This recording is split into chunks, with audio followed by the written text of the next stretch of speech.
লিল্লাহে তাকবীর। আজারি ভাইয়ের আগমন, আজারি ভাইয়ের আগমন, লিল্লাহে তাকবীর। আল কোরআনের আলো,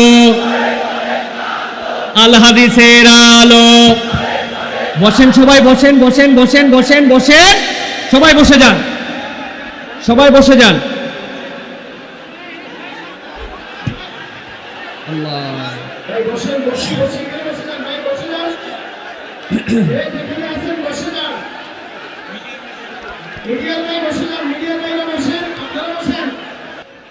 কাশিমপুরের ভাইরা মেহেরবানি করে যে যেখানে জায়গা পেয়েছেন বসে যান। আমি দেখতে পাচ্ছি আপনাদের কষ্ট হচ্ছে, ধারণ ক্ষমতার 4-5 গুণ বেশি লোক হওয়ার কারণে আপনাদের অনেক কষ্ট হচ্ছে আমি জানি, কিন্তু আপনারা সহযোগিতা না করলে আজকের আলোচনা কি করা যাবে? এখানে একজন মুরব্বী বাবা স্ট্রোক করার মতো অবস্থা হয়েছে, আমি দেখতে পাচ্ছি, সবাই বাতাস দিচ্ছে ওনাকে। তো দুর্ঘটনা ঘটে যাবে, এই লাখ লাখ মানুষের সমাবেশে যদি দুর্ঘটনা ঘটে যায়, কালকে পত্রিকায় বড় করে কভার করবে যে এখানে হতাহতের ঘটনা হয়েছে, বাংলাদেশে এই মাহফিলগুলোতে হতাহত হয়, দুর্ঘটনা ঘটে, মাহফিল বন্ধ। আমরা কি এরকম কোন ঘটনা ঘটাতে চাই? তাহলে গাজীপুরের ভাইয়েরা আজকে কি একটু দ্বীনের খাতিরে, কোরআনের মর্যাদার খাতিরে, এই তাফসিরুল কোরআনের পবিত্র মঞ্চের খাতিরে আজকের রাতের এই কিছু সময় কি আল্লাহর জন্য স্যাক্রিফাইস করা যাবে? 1 মিনিট সময় দিলাম আপনাদেরকে, 1 মিনিট। এই 1 মিনিটে পিন ড্রপ সাইলেন্ট হতে হবে, পিন পতন নীরবতা, একেবারে পিন পতন নীরবতা। আমি জানি গাজীপুরের লোকেরা খুবই সভ্য, ভদ্র, সিভিলাইজড, তারা খুবই সিভিলাইজড, তারা ডিসিপ্লিনকে মেনে চলে, নিয়ম নীতিকে পছন্দ করে, আইনকে পছন্দ করে।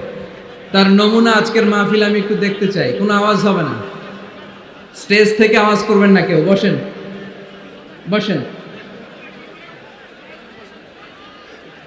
1 মিনিট সময়, 1 মিনিট।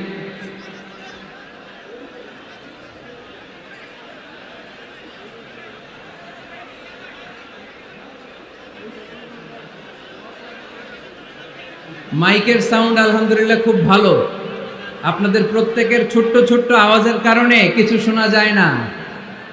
মেহরবানি করে একটু চুপ করতে হবে, একটু চুপ করতে হবে।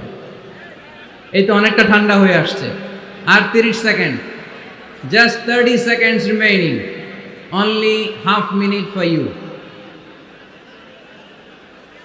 এদিকে অনেকটা ঠান্ডা হয়ে আসছে মাশাআল্লাহ। বসো বসো, বসে যান। একটু আজকে স্যাক্রিফাইস করতে হবে, আজকে মনের মতো হবে না। সম্মানিত ভাইয়েরা আমাকে সহযোগিতা করেন, বসেন বসেন বসেন, আমি তাকাবো, আপনাদের দিকে তাকাবো, বসেন বসেন। আমি 3 বার লিল্লাহে তাকবীর পড়ব, আওয়াজ করে আল্লাহর নামটা একটু পড়া যাবে? এই আল্লাহর নামের তাকবীরের পরে এই ময়দানে আর কোনো আওয়াজ হবে না, পারা যাবে?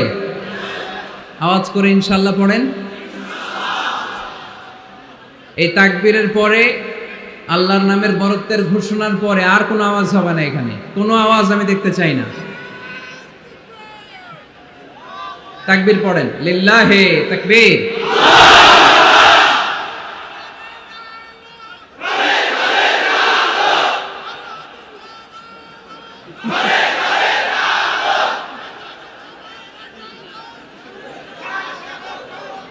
আরো 2টা তাকবীর বাকি, পড়েন লিল্লাহে তাকবীর। শেষ তাকবীরটা পড়তে হবে আরো জোরে, এবং এই তাকবীরের পরই আমাদের আওয়াজ বন্ধ হয়ে যাবে, কোনো সাউন্ড করা যাবে না। এরপর আমরা সরাসরি আলোচনায় যাব। আওয়াজ করে পড়েন লিল্লাহে তাকবীর। আমরা আল্লাহর নামে আলোচনা শুরু করছি। সকল প্রশংসার মালিক কে? সকল ক্ষমতার উৎস কে? কেউ যেটা পারে না পারে কে? কেউ যেটা দেয় না দেয় কে?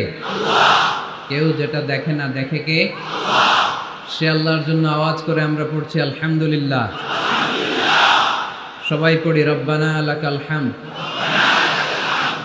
হামদান কাসীরান তয়্যিবান মুবারাকান ফীহি ইয়া রাব্বি লাকাল হামদু কামা ইয়ানবাগি লিজালালি ওয়াজহিকা ওয়া আযীমি সুলতানিকা লাকাল হামদু বিল ঈমান লাকাল হামদু বিল ইসলাম লাকাল হামদু বিল কুরআন। আমরা প্রশংসা করলাম কার? সব সময় সব জায়গায় প্রশংসা করব কার? খাওয়ার সময়, ঘুমানোর সময়, ধাক্কাধাক্কি করার সময়। ধাক্কাধাক্কি আমরা খুব পছন্দ করি না? আমাদের হিউজ পপুলেশন, বিশাল জনসংখ্যা। বিষ্ণু ঈসা ইসলাম বলেছেন তাজাওয়াজু আল ওয়াদুদ আল ওয়ালুদ, রূপবতী গুণবতী যেই মেয়েকে দেখলে তোমার মায়া লাগে, ভালো লাগে, এমন মেয়ে দেখে বিয়ে করো। আর যেই মেয়ের সন্তান ধারণ ক্ষমতার শক্তি বেশি, এরকম মেয়ে দেখে বিয়ে করো, কারণ কিয়ামতের দিন আমি আমার উম্মতের আধিক্যতার কারণে গর্ব করব।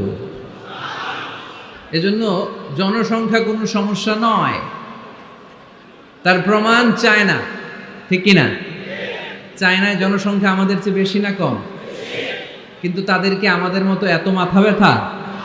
এর কারণ জনসংখ্যাকে তারা জনশক্তিতে রূপান্তরিত করেছে, ঠিক কিনা? Population is not a problem at all, এটা কোনো সমস্যা নয় যদি এই জনসংখ্যাকে আমরা জনশক্তিতে রূপান্তরিত করতে পারি, ঠিক কিনা? গোটা বিশ্বে আমাদের বাংলাদেশের শ্রমিক ভাইয়েরা কাজ করে। It's our pleasure, we are proud of it. আমি প্রায় বলি আমরা দুই ধরনের ফাইটার পেয়েছি, দুই ধরনের যোদ্ধা আমাদের প্রিয় মাতৃভূমিকে হেফাজত করেছে। এক, ফ্রিডম ফাইটার মানে মুক্তিযোদ্ধা, যাদের ত্যাগের কারণে, বুকের তাজা রক্তের কারণে আমরা পেয়েছি এই লাল সবুজের পতাকা, ঠিক কিনা? আরেকটা ফাইটার আছে, তাদের নাম হচ্ছে রেমিটেন্স ফাইটার, মানে রেমিটেন্স যোদ্ধা। আমাদের প্রত্যেকের ঘরে এক দুইজন করে এরকম প্রবাসী আছে না নাই? তারা যদি দেশের বাইরে কোনো জায়গায় সুইপারের কাজও করে, মানে ঝাড়ুদারের কাজও করে, মালয়েশিয়াতে যদি 1000 রিঙ্গিটও যদি সে বেতন পায়, তার 20,000 টাকা আমার বাংলাদেশে ঢুকে। তাদের পাঠানো টাকায় সচল থাকে আমার বাংলাদেশের অর্থনীতি। এজন্য তাদের মর্যাদা আল্লাহর কাছে বেশি না কম? বিশ্বনবী সাল্লাল্লাহু আলাইহি ওয়াসাল্লাম শ্রমজীবী মানুষদেরকে বড় ভালোবাসতেন। শ্রমজীবী মানুষরা তার কাছে আশ্বস্ত পেত, এবং বিষ্ণু ঈসা ইসলাম এর হৃদয়টা তিনি শ্রমজীবীদের জন্য উজাড় করে রাখতেন। সুবহানাল্লাহ পড়েন। আহমদ বড় বিশ্বস্ত, সে কোন বন্ধু বল বেশি বিশ্বস্ত, সে কোন বন্ধু বল বড় বিশ্বস্ত,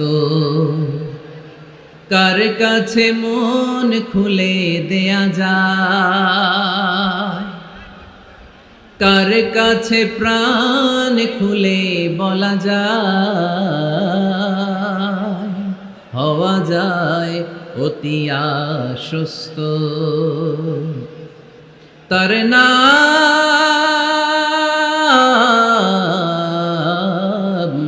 আহমদ বড় বিশ্বস্ত। সুবহানাল্লাহ পড়ে। শ্রমিকদের জন্য দিল দড়িয়া।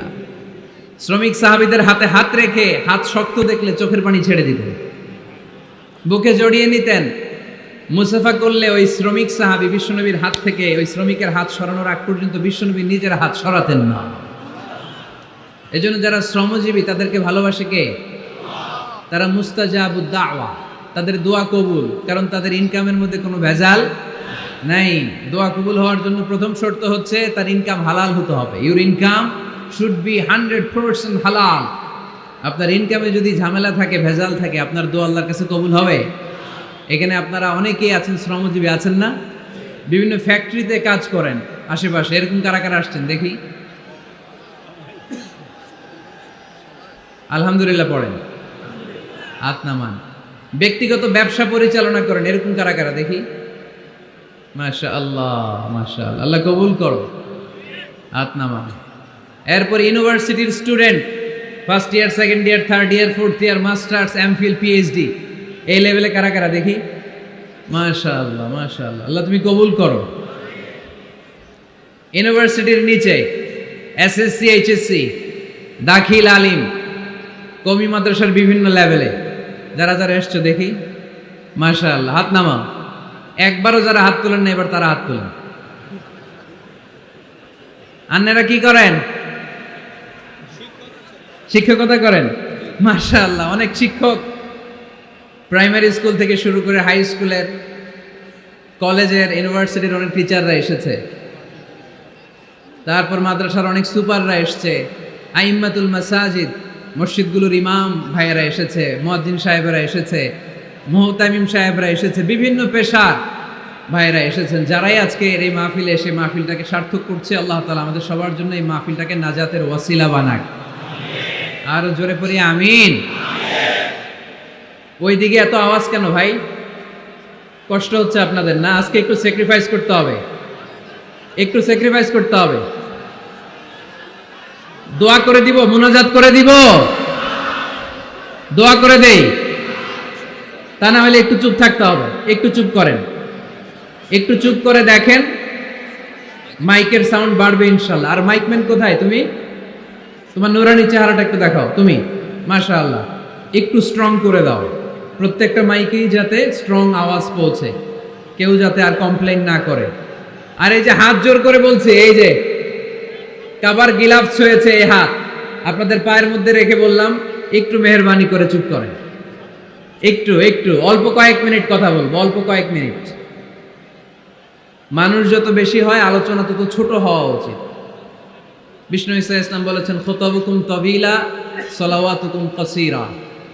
One of the minor sign before the day of judgment, your Islamic lectures will be very longer and your salah will be very shorter. কিয়ামতের আগে তোমাদের বক্তব্য হয়ে যাবে লম্বা, নামাজ হয়ে যাবে খাটো। এখন আমাদের সমাজে তাই হচ্ছে, ঠিক কিনা? ঘন্টার পর ঘন্টা বক্তব্য হচ্ছে, এক একজন এক এক নিয়তে বক্তব্য শুনতে আসে। কেউ আসে স্লোগান দেওয়ার জন্য, কি দেওয়ার জন্য? কেউ আসে হুজুরকে দেখার জন্য, কেউ আসে হুজুরের কণ্ঠ শোনার জন্য আসে, কেউ আসে সেলফি নিয়ে যাবে। আজকে কি নিয়ে যাবে? আজকেও তুলছে কয়েকটা। ধাক্কা ধাক্কির মধ্যে কে হুজুর তাকান, তাকাইলে হাতটা এরকম বাঁকা করে রাখে, সেলফি। তো আমরা যেন এগুলো না করি। এই তাফসির মাহফিলের মঞ্চগুলো পবিত্র মঞ্চ, খুবই পবিত্র, এগুলোকে যেন আমরা অপবিত্র করে না তুলি। কিন্তু দুঃখের সাথে লক্ষ্য করা যাচ্ছে এই মঞ্চগুলোকে আমরা হিংসা, বিদ্বেষ, বিষোদ্গার দিয়ে এটাকে নোংরা করে ফেলছি।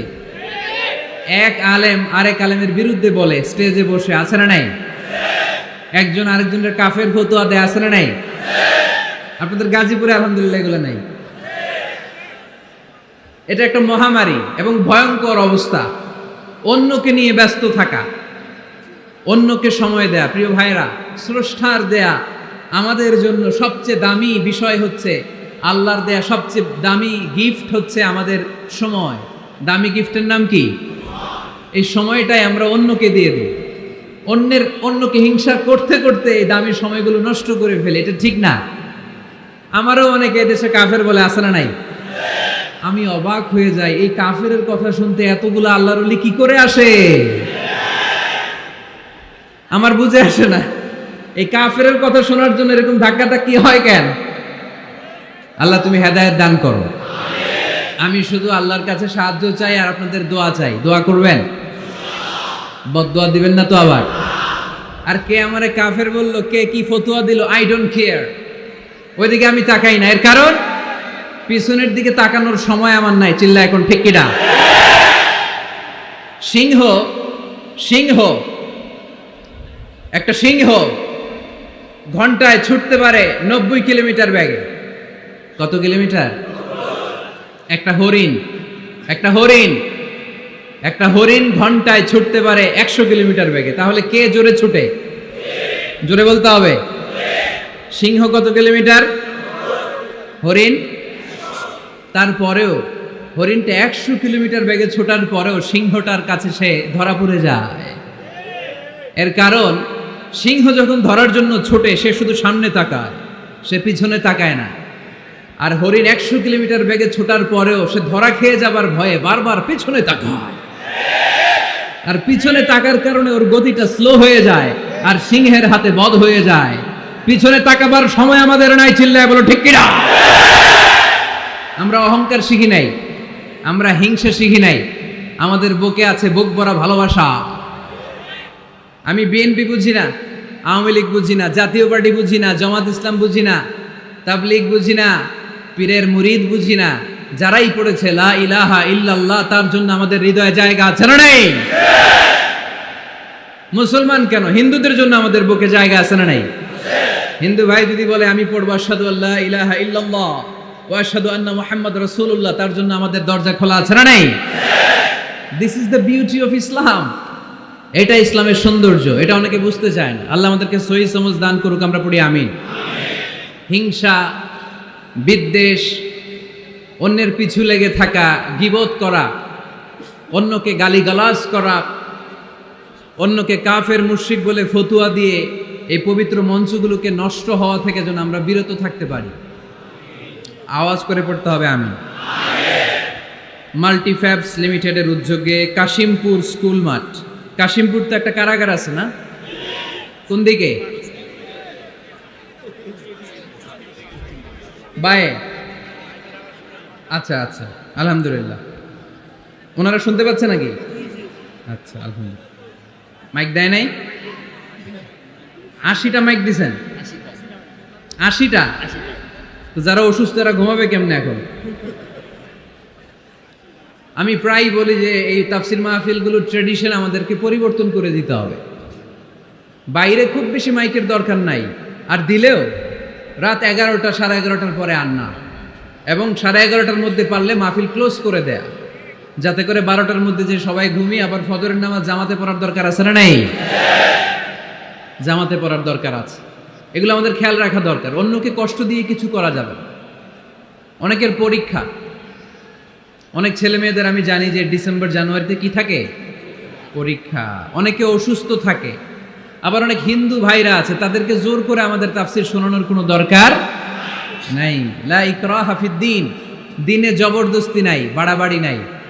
This is the beauty of Islam. এটাই ইসলামের সৌন্দর্য। আমরা ইসলামের সৌন্দর্যকে প্রকাশ করব। আমরা ন্যারো মাইন্ডেড হব না। আমাদের নবী কি ন্যারো মাইন্ডেড ছিলেন না ব্রড মাইন্ডেড ছিলেন?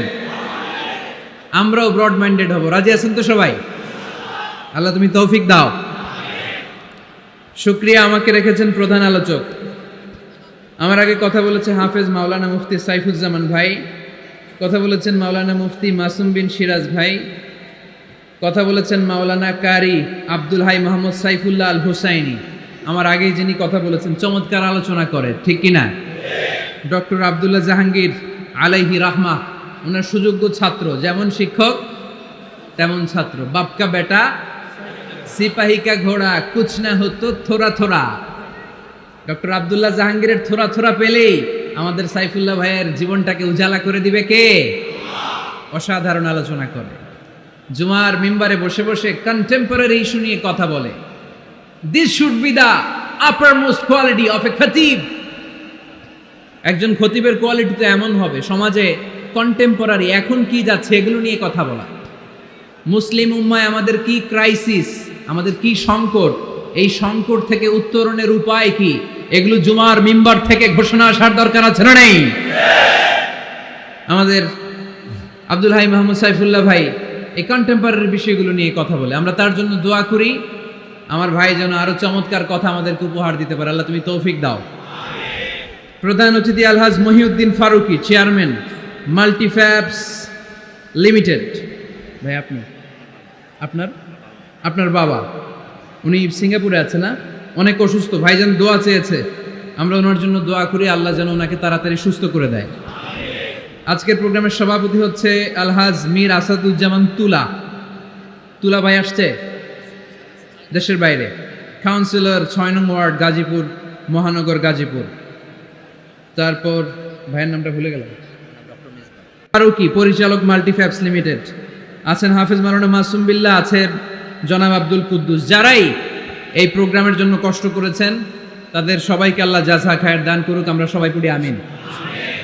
গতকাল রাতে আপনাদের মাননীয় মন্ত্রী মহোদয়ের সাথে আমার ফোন আলাপ হয়েছে, খুব সম্ভবত মুক্তিযুদ্ধ বিষয়ক মন্ত্রী আ.খ.ম. মুজাম্মেল হক সাহেব, খুব ভালো মানুষ। আমি আবার এখন গ্রিন সিগন্যাল না পেলে কোথাও যাই না, মাইকের আওয়াজ যায় না। Okay okay, let me handle the issue. কিরে ভাই, তোমার নাম কি? সম্মানিত সুধী,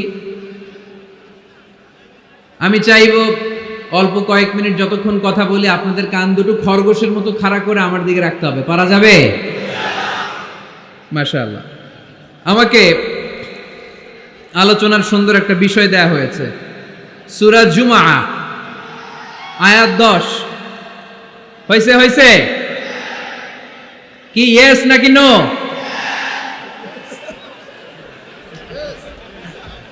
মাশাআল্লাহ, এই তো সুন্দর। ঠিক আছে, ইয়েস হলে এবার থামো। তোমাদের কি ইয়েস নাকি নো? হ্যাঁ, ইয়েস। মাশাআল্লাহ, ঠিক আছে, বস। হয় নাই? এই ওদেরটা ইয়েস করে দাও। করছো? করে দাও। সম্মানিত ভাইরা, এরকম ডিস্টার্ব করলে ইয়েস আর নো বলতে বলতে রাত কেটে যাবে, কাজের কথা কিছুই বলা হবে না, আমার অনেক কিছু বলতে হবে। আপনাদের সহযোগিতা চাই, একটু মেহরবানি করে। ভাইরা, তোমাদেরকে আমি খুব পছন্দ করি, আমি জানি তোমরাও আমাকে পছন্দ করো। আমাদের এই ভালোবাসা দুনিয়ার স্বার্থে নয়। আজকে এখানে বিরিয়ানি দেয়া হবে নাকি? নগদ টাকা দেয়া হবে? একজনকে খুশি করার জন্য আমরা আসি, তিনি কে? সে আল্লাহর সন্তুষ্টির জন্য আজকে একটু স্যাক্রিফাইস করব। কয়েক মিনিটের মধ্যে ঠিক হয়ে যাবে ইনশাআল্লাহ। আমাকে আমাদের ডাক্তার মেজবা ফারুকি ভাই অনেকদিন আগ থেকে ফোন আলাপ হয়, কথা বলে, একটা বিষয় দিয়েছে উনি, সূরা জুমআ আয়াত 10, এবং এই টপিকটা নিয়ে আমি কথা বলতে চাই। প্রতিটি জেলায় জেলায় যেখানে আল্লাহ তাআলা আমাদেরকে কাজের প্রতি উৎসাহিত করেছে, খেটে খাওয়ার জন্য উৎসাহিত করেছে, আমরা বসে বসে খেতে চাই না, আমরা কারো বোঝা হতে চাই না, আমরা নিজের পায়ে দাঁড়াতে চাই। যুবক ভাইরা, রাজি আছো? কার পায়ে দাঁড়াবা? তো এতদিন কার পায়ে দাঁড়াইছো? নিজের পায়ে দাঁড়ানো মানে স্বাবলম্বী হওয়া। কি হওয়া?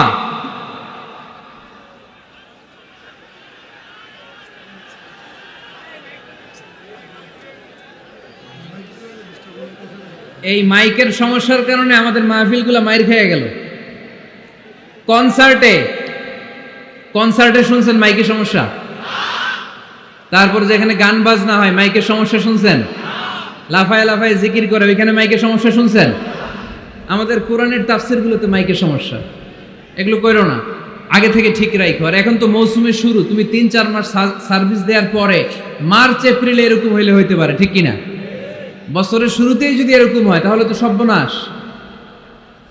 আর মাইকম্যান ঠিক করতেছে, বারবার আমার বা ওর দৃষ্টি আকর্ষণ করা যাবে না, একটু চুপ থাকতে হবে। তো আমরা নিজের পায়ে দাঁড়াতে চাই। কার পায়ে? আমরা স্বাবলম্বী হতে চাই। কি হতে চাই? কাজ করার অনেক সুযোগ আছে। Just you have to generate new ideas, priceless ideas, you have to generate this. আপনাকে নতুন নতুন আইডিয়া দিতে হবে। নতুন নতুন আইডিয়া দিলেই আপনি মার্কেটে হিট করে ফেলবেন। আজকে সব গোমর ফাঁস করে দিয়ে গেলাম। কোটিপতি আর মিলিয়নিয়ার, বিলিয়নিয়ার হালাল পন্থায় যারা হতে চাও, your job is just produce new idea. নতুন নতুন কি লাগবে? আইডিয়া লাগবে। আইডিয়ার অনেক দাম। এই যে কিছুদিন আগে উবার নামে একটা কোম্পানির নাম শুনেছো তোমরা? কি নাম? গাজীপুরে চলে, শুধু শহরে না, ঢাকায়। আমি ওদের ব্যাপারে একটা রিপোর্ট পড়ে অবাক হয়েছি। এই উবারের কোনো পুঁজিপাতি কিছু নাই, ওদের কিছু অফিস আর স্টাফ। মানুষের গাড়ি দিয়ে ওরা ব্যবসা করে, মানে কইয়ের তেল দিয়ে কি ভাজে? কই ভাজে। এটাও বুঝেন আপনারা? কইয়ের তেল দিয়ে কই ভাজা। ওরা just they launch a company and they set up some staff, company আছে, স্টাফ আছে, আর একটা মোবাইল অ্যাপস আছে। এই মোবাইল অ্যাপসের মধ্যে দিয়ে where you intend to go, কোথায় যেতে চান লিখবেন, কোন জায়গা থেকে যেতে চান লিখবেন, গাড়ি এসে হাজির। আপনি টাকা পে করে দিবেন, ওই টাকার একটা পার্সেন্টেজ ওই কোম্পানির মধ্যে চলে যাবে। What an idea! সারা বিশ্বে এখন শুরু হয়েছে। আমেরিকার সান ফ্রান্সিসকো একটা স্টেট আছে, সেখান থেকে তারা এই উবারের কার্যক্রম শুরু করেছে। 775টা শহরে উবারের এই অপারেশন কার্যক্রম চালু হয়েছে। 63টা দেশে ওদের সেন্টার আছে। আমাদের ঢাকাতেও আছে না নাই? আমি অবাক হলাম, 2018 সালে ওদের প্রফিট, ওদের রেভিনিউ হচ্ছে 11.27 billion US dollar, 11.27 billion dollar. Could you imagine that? আপনি কি কল্পনা করতে পারেন? বসে বসে অন্যের গাড়ি দিয়ে, অন্যের মাল সামান দিয়ে, অন্যকে ঘাটিয়ে কোটি কোটি টাকার ব্যবসা। তারপরে এই যে আমাদের প্রত্যেকের একটা অ্যাকাউন্ট আছে এক জায়গায়, কি নাম? কি বুক? কি বুক? সবাই জানেন? হুজুর আপনারও আছে? মাশাআল্লাহ। এই যে ফেসবুকের জন্য আমরা খেটে যাচ্ছি, দিন নাই রাত নাই, আমরা যে স্ক্রলিং করছি, লাইক দিচ্ছি, শেয়ার দিচ্ছি, we all are the staff of Facebook. আমরা সবাই ফেসবুকের এমপ্লয়ি, কাজ করে যাচ্ছি। Just idea. এই আইডিয়া দেওয়ার কারণে কোটি কোটি বিলিয়ন ডলারের ওর মালিক বানায় দিছে কে? এজন্য নতুন নতুন আইডিয়ার দরকার আছে না নাই? আমাদের বাংলাদেশের ছেলেদের ভালো আইডিয়া আছে, তার প্রমাণ ওরা বানাইছে উবার, আমরা বানাইছি পাঠাও। আমরা বানাইছি কি? পাঠাওয়ে চড়ছেন কারা কারা দেখি? ওরে আল্লাহ, all are the smart guys, মাশাআল্লাহ, হাত নামান। পাঠাও তো উবারের চেয়ে আরো দুর্দান্ত আইডিয়া। প্রাইভেট কার যেতে পারে না জ্যামের মাঝখানে, কিন্তু পাঠাও হচ্ছে মোটরসাইকেল রাইড, চিপাচাপা দিয়ে চলে যায়। আছে না নাই? তো এরপরে নতুন কি আসবে, এই দায়িত্বটা তোমার মাথা থেকে বের করতে হবে। এই এন্টারপ্রেনারশিপ, নতুন করে উদ্যোগী হতে হবে। এই ভাইয়ের মতো বিলিয়নিয়ার হতে চাও, মিলিয়নিয়ার হতে চাও, you have to generate new ideas. নতুন নতুন আইডিয়াই তোমাকে হালাল পন্থায় বিলিয়নিয়ার বানাতে পারে, ঠিক কিনা? আত-তাজিরা সাদুক আল-আমিন মা'আন নাবিয়্যিন ওয়াস সিদ্দীকিন ওয়াশ শুহাদা'i ওয়াস সালিহিন। আমানতদার, সত্যবাদী ব্যবসায়ী কিয়ামতের দিন নবীদের সাথে, শাহীদদের সাথে, সিদ্দীকিনদের সাথে, সৎ কর্মশীল ব্যক্তিদের সাথে দাঁড়িয়ে যাবে। চিৎকার করে পড়েন সুবহানাল্লাহ। এজন্য নতুন নতুন যত আইডিয়া আছে এগুলো আমাদের মাথা থেকে বের করতে হবে, তাহলেই আমাদের ব্যবসায় বরকত দিবে কে? সম্মানিত সুধী, তাই বলছিলাম আমরা নিজের পায়ে দাঁড়াতে চাই, আমরা কিছু করে দেখাতে চাই, আমরা স্বাবলম্বী হতে চাই। পরিশ্রম করতে হবে, পরিশ্রমের কোনো বিকল্প নেই। There is no alternative way to struggle. Struggle তোমাকে করতেই হবে। কেউ তোমার জন্য স্পেস তৈরি করে দিবে না। এই পৃথিবীতে কেউ কাউকে জায়গা দেয় না, এই পৃথিবীতে এসে জায়গা করে নিতে হয়। চিৎকার দিয়ে বলো ঠিক কিনা? হুঙ্কার দিয়ে পৃথিবীবাসীকে জানিয়ে দিতে হয় আমি এসেছি। মায়ের পেট থেকে যখন আমরা বেরোই, আমরা কি বলি? ওয়াও ওয়াও বলে নিজের অস্তিত্বের জানান দেই যে আমি এসেছি, এই পৃথিবীতে আমি জায়গা করে নিতে এসেছি। Life is not a bed of roses. এই পৃথিবী ফুলের বিছানো সজ্জা নয়। এখানে কষ্ট করতে হবে, পরিশ্রম করতে হবে, ঘাম ঝরাতে হবে। পরিশ্রমের ঘামে যে লোনা পানি থাকে, ওই লোনা পানিতে জন্ম নেয় সফলতার বীজ। এজন্য পরিশ্রম করতে হবে। সব নবীরা পরিশ্রমী ছিলেন, সব নবীরা কাজ করেছেন। সূরা জুমার এই 10 নম্বর আয়াতে আল্লাহ তাআলা আমাদেরকে মোটিভেট করে শিখাতে চেয়েছেন যে স্বাবলম্বী হও, নিজের পায়ে দাঁড়াও, কাজের সময়ে কাজ, নামাজের সময়ে নামাজ।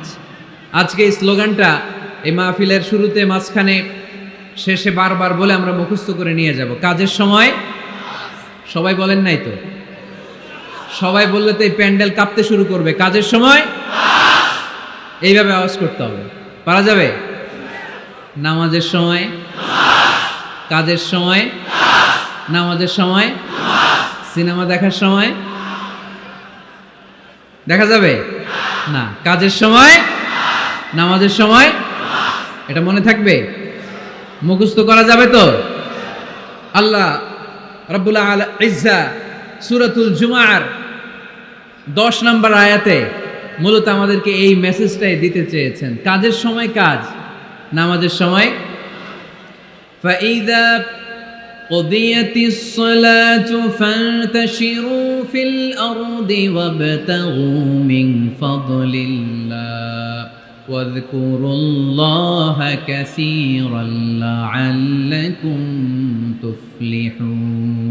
সুবহানাল্লাহ পড়েন। আল্লাহ বললেন যখন তোমাদের নামাজ শেষ হয়ে যায়, ফাইদা কুদিয়াতিস সালাতু, যখন সালাত শেষ হয়ে যায়, ফান্তাশিরু ফিল আরদি, জমিনে ছড়িয়ে পড়ো, ওয়াবতাগু মিন ফাদলিল্লাহ, আল্লাহর দেয়া ফজল তালাশ করো, রিজিক তালাশ করো, ওয়াযকুরুল্লাহা কাসীরান, আল্লাহর জিকির বেশি বেশি করো, লাআল্লাকুম তুফলিহুন, তোমাদেরকে সফল বানায়া দিবে কে? সিস্টেমটা খেয়াল করেন। ফাইদা কুদিয়াতিস সালাত, যখন সালাত শেষ, ফান্তাশিরু ফিল আরদ, when you are done with your salah, spread out to your workplace, তোমার কাজের জায়গায় চলে যাও। নাকি মসজিদে বসে থাকবেন? নামাজ শেষে কি করতে হবে? কাজের জায়গায় চলে যেতে হবে। এটা ইসলামের নিয়ম, এটা বিশ্বনবীর সুন্নাহ, এটা আল্লাহর দেয়া পদ্ধতি। ফাইদা কুদিয়াতিস সালাতু, যখন সালাত শেষ হয়ে যাবে, ফান্তাশিরু ফিল আরদ, জমিনে ছড়িয়ে পড়ো, ওয়াবতাগু মিন ফাদলিল্লাহ, আল্লাহর রিজিক তালাশ করো। জমিনের মধ্যে আল্লাহর ফাদাল আছে, রিজিক আছে, এই রিজিকগুলো তালাশ করো। মসজিদে বসে থাকলে এই ফদল বা রিজিক কি পাওয়া যাবে? যাবে না। মসজিদে ঢুকলে রহমত পাওয়া যায়। গাজীপুরের ভাইয়ের আওয়াজ তুলে বলেন, মসজিদে ঢুকলে কি পাওয়া যায়? এজন্য মসজিদে যখন আমরা ঢুকি, কোন পা দিয়ে ঢুকি? ডান পা দিয়ে ঢুকেই আমরা বলি আল্লাহুম্মা ফতাহলি আবওয়াবা রাহমাতিক, O Allah, open for us the door of your mercy, আল্লাহ আমাদের জন্য আপনার সব রহমতের দরজাগুলো খুলে দেন। কারণ মসজিদে ঢুকলেই রহমত দেয় কে? আর মসজিদ থেকে যখন বের হই তখন রহমত নয়, তখন পাওয়া যায় ফদল। যে ফদলের কথা আল্লাহ ইয়াতে বললেন, ওয়াবতাগু মিন ফাদলিল্লাহ, এই ফদল মানে হচ্ছে রিজিক। তাই মসজিদ থেকে যখন বেরোই, কোন পা দিয়ে বেরোই? আর কি দোয়া পড়ি? আওয়াজ করে বলেন, আল্লাহুম্মা ইন্নী আসআলুকা মিন ফাদলিক, মানে হে আল্লাহ, আমি আপনার কাছে আপনার ফদল চাই, রিজিক চাই। দুনিয়ার কেউ রিজিক দিতে পারে না, রিজিক দিতে পারে কে? এই রিজিক আমি আপনার কাছে চাই। আবার আল্লাহ বললেন, হুয়াল্লাযী জাআলা লাকুমুল আরদা যালুলান ফামশু ফি মানাকিবিহা ওয়া কুলু মির রিজকি ওয়া ইলাইহিন নুশুর। তিনি তো এমন সত্তা যিনি তোমাদের জন্য জমিনটারে বানিয়েছেন সাহালাতুল মাসালিক, সহজে হাঁটা যায়, চলা যায়, চারা বীজ রোপণ করা যায়, চাষাবাদ করা যায়। আল্লাহ বললেন, জমিনের আনাচে কানাচে ঘুরে বেড়াও, জমিনের মধ্যে তোমাদের জন্য রিজিক রেখে দিয়েছে কে? এই জমিনের সব জায়গায় রিজিক আছে। আপনি জমিনের পাহাড়ে যাবেন, পাহাড়েও রিজিক আছে। জানেন পাহাড়ে কি চাষ হয়? হ্যাঁ, জুম চাষ হয়। বাংলাদেশের পাহাড়ে জুম চাষ হয়, আর মালয়েশিয়ার পাহাড়গুলোতে সব চাষ হয়। মালয়েশিয়া একটা জায়গা আছে ক্যামেরুন হাইল্যান্ড, ভাই গেছিলেন নাকি? ৬,০০০ ফিট উপরে, ঠান্ডা, প্রচন্ড ঠান্ডা। আমি প্রায় যাই, ওখানকার চা বাগানের স্নিগ্ধ হাওয়া আমাকে টানে খুব, বাতাসটা খুবই ক্লিন, ভাল লাগে। ওই ক্যামেরুন হাইল্যান্ডে ৬,০০০ ফিট উপরে ওরা করেছে ফুলের বাগান, ফলের বাগান, চায়ের বাগান, স্ট্রবেরির বাগান, মধুর চাষ করে। আর এই ৬,০০০ ফিট উপরে এই ভেজিটেবলস আইটেমগুলো দিয়ে তারা পুরো মালয়েশিয়ার খাদ্যদ্রব্যের যত সংকট, সব সংকট তারা দূরীভূত করেছে। সুবহানাল্লাহ পড়েন। তো ওনারা পাহাড়ের উপর চাষ করে, আর আমরা সমতল জায়গায় চাষ করতে চাই না। চাষাবাদ করতে আমাদের লজ্জা লাগে। কি লাগে? যুবক ভাইয়েরা, কাজে কোনো লজ্জা নেই। কাজে কি নেই? পরিশ্রমে লজ্জা নেই। লজ্জা হচ্ছে অলসতায়, লজ্জা হচ্ছে অকর্মণ্যতায়। আমরা কাজ করে খেতে চাই, পরিশ্রম করে খেতে চাই। রাজি আছো সবাই? এখন অনেকে রুফ গার্ডেনিং করে। রুফ গার্ডেনিং মানে ছাদের, বাসার ছাদের উপরে কি সুন্দর পেঁপে গাছ, আম গাছ। আমি নিজে দেখেছি, নিজেরা খায়, আশেপাশের প্রতিবেশীদের সবাইকে দেয়, বাজারে বিক্রিও করে। নিউ আইডিয়া, রুফ গার্ডেনিং করো। তারপরে একসাথে হাঁসের চাষ হয়, পানিতে হাঁসগুলো ভেসে বেড়ায়, আর নিচে মাছের চাষ হয়। এরকম অনেক যুবক আছে যারা এগুলো করে করে স্বাবলম্বী হয়েছে। আমরা এগুলো করতে চাই না, আমাদের লজ্জা লাগে। আমাদের হোটেলের মেসিয়ারি করতে লজ্জা লাগে, ছোট্ট ফুচকার দোকান দিতে আমাদের লজ্জা লাগে, কিন্তু বিশ্বনবীর ছাগল চড়াতে কোনো লজ্জা লাগতো না। কাজে কোনো লজ্জা আছে? লজ্জা কিসে তাইলে? অলসতায়। আওয়াজ করে বলো, লজ্জা কিসে? অলসতা করা যাবে না। অলসতাকে আজকের প্রোগ্রাম থেকে আমরা না বলে দিব। আমরা অলসতাকে বলে দিব নো। অলসতাকে আমরা কি বলবো? নো। আমরা অলস হতে চাই না। আমরা খেতে খেতে চাই, ঘাম ঝরাতে চাই। পরিশ্রমের ঘামের লোনা পানিতে জন্ম নেয় সফলতার বীজ। আমরা সফল হতে চাই, ঠিক কিনা? এজন্য অলসতা করা যাবে না, কাজ করতে হবে। আল্লাহ রাসূল সাল্লাল্লাহু আলাইহি ওয়াসাল্লাম এবং সাহাবারা আমাদেরকে কাজের প্রতি উৎসাহিত করেছেন। সাইয়েদনা ওমর ফারুক রাদিয়াল্লাহু তাআলা আনহু, নাম শুনেছেন? কত নাম্বার খলিফা? সবাই বলেন। 1 নাম্বার খলিফার নাম কি? 2 নাম্বার খলিফার নাম? 3 নাম্বার? 4 নাম্বার? রিদওয়ানুল্লাহি তাআলা আলাইহিম আজমাইন। ওমর ফারুক সাধারণ কোন সাহাবী ছিলেন না। তিনি এমন সাহাবী ছিলেন, বিশ্বনবী সাল্লাল্লাহু আলাইহি ওয়াসাল্লাম বলেছেন, আমার পরে কোনো নবীও নাই, রাসূলও নাই, তবে আমার পরে যদি কেউ নবী হতো, আমার ওমর নবী হয়ে যেত। বিশ্বনবী বলছেন, লা নবিয়্যা বা'দি ওয়ালা রাসূলা, আমার পরে কোনো নবী নাই, রাসূল নাই। লাউ কানা বা'দি নাবিয়্যুন লাকানা উমর, তবে আমার পরে যদি নবী হওয়ার কোয়ালিটি আমার কোন সাহাবীর মধ্যে থেকে থাকে, আমার উমরের মধ্যে সেই কোয়ালিটি আছে। প্রভু তুমি বলেছ রাসূল দেবে না, বলনি দেবে না উমর, বলনি দেবে না হামজা তারি, খালিদ বিজয় সমর। প্রভু তুমি বলেছ রাসূল দেবে না, বলনি দেবে না ওমর, বলনি দেবে না হামজা তারিক, খালিদ বিজয় সমর। প্রভু তুমি বলেছ রাসূল দেবে না। সুবহানাল্লাহ পড়েন। ওমর ফারুক রাদিয়াল্লাহু তাআলা আনহু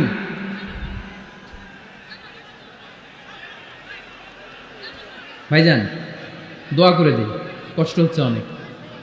শেষ করে দিব, আলোচনা শেষ করে দিব।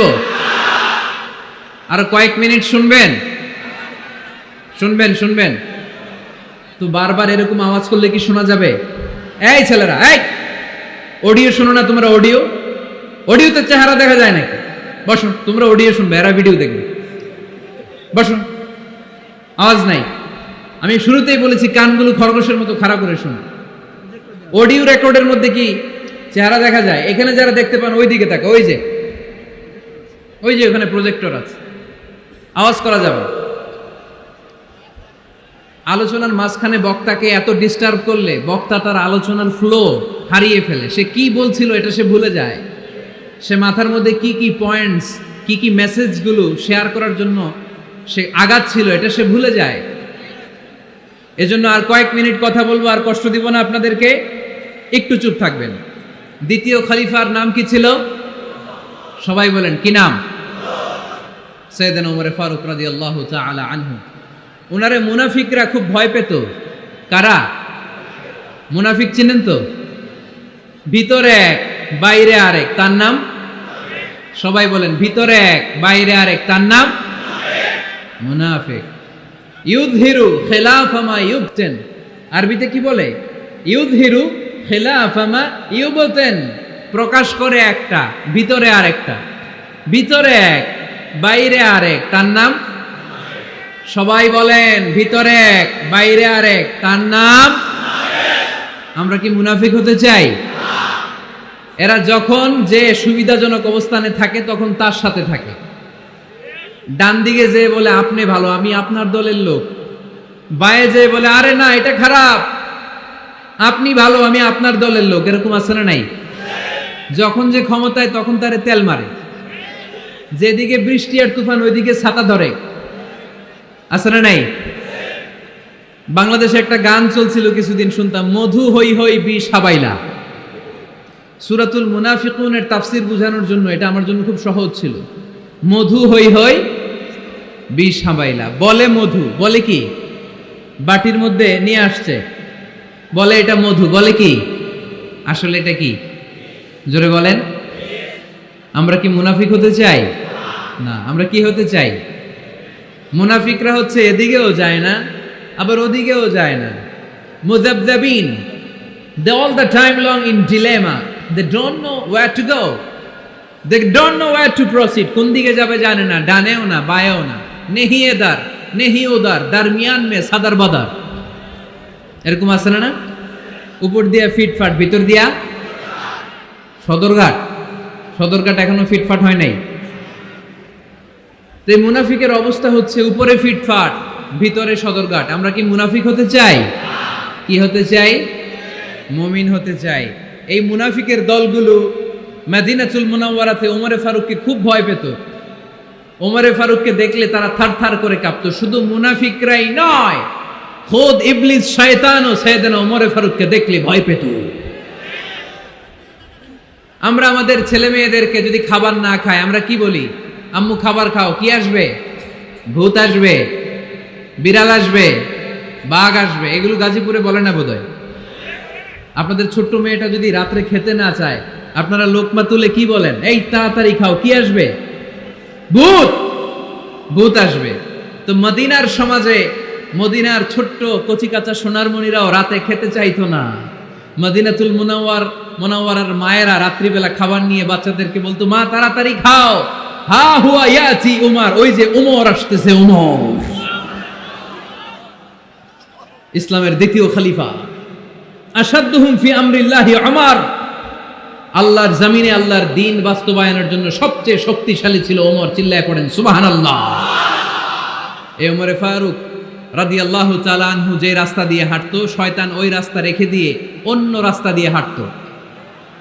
মা সালাকা শাইতানু ফাজ্জান সালিকান ইল্লা সালাকা ফাজ্জান গায়রা ফাজ্জিক। বিষ্ণু বলতেন, ওমর, শয়তান তোমারে দেখে এত ভয় পায়, তুমি যে রাস্তা দিয়ে হাঁটো, শয়তান তোমারে দেখলে ওই রাস্তা রেখে দিয়ে অন্য রাস্তা দিয়ে হাঁটে। চিল্লায় পড়েন সুবহানাল্লাহ। এদিকে কি হয়েছে?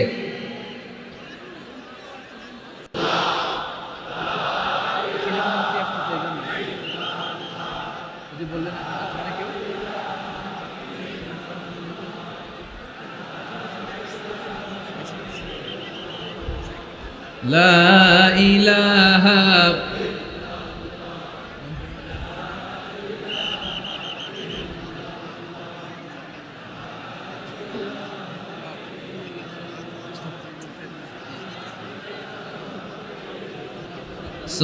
সুবহানাল্লাহ আলহামদুলিল্লাহ লা ইলাহা ইল্লাল্লাহ সুবহানাল্লাহ।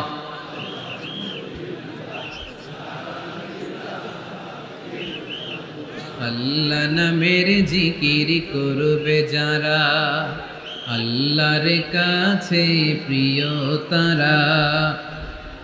আল্লাহর কাছে প্রিয় যারা, জান্নাতে প্রবেশ করবে তারা।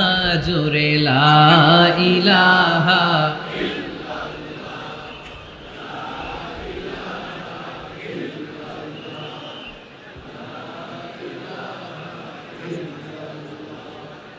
লা ইলাহা ইল্লাল্লাহ লা ইলাহা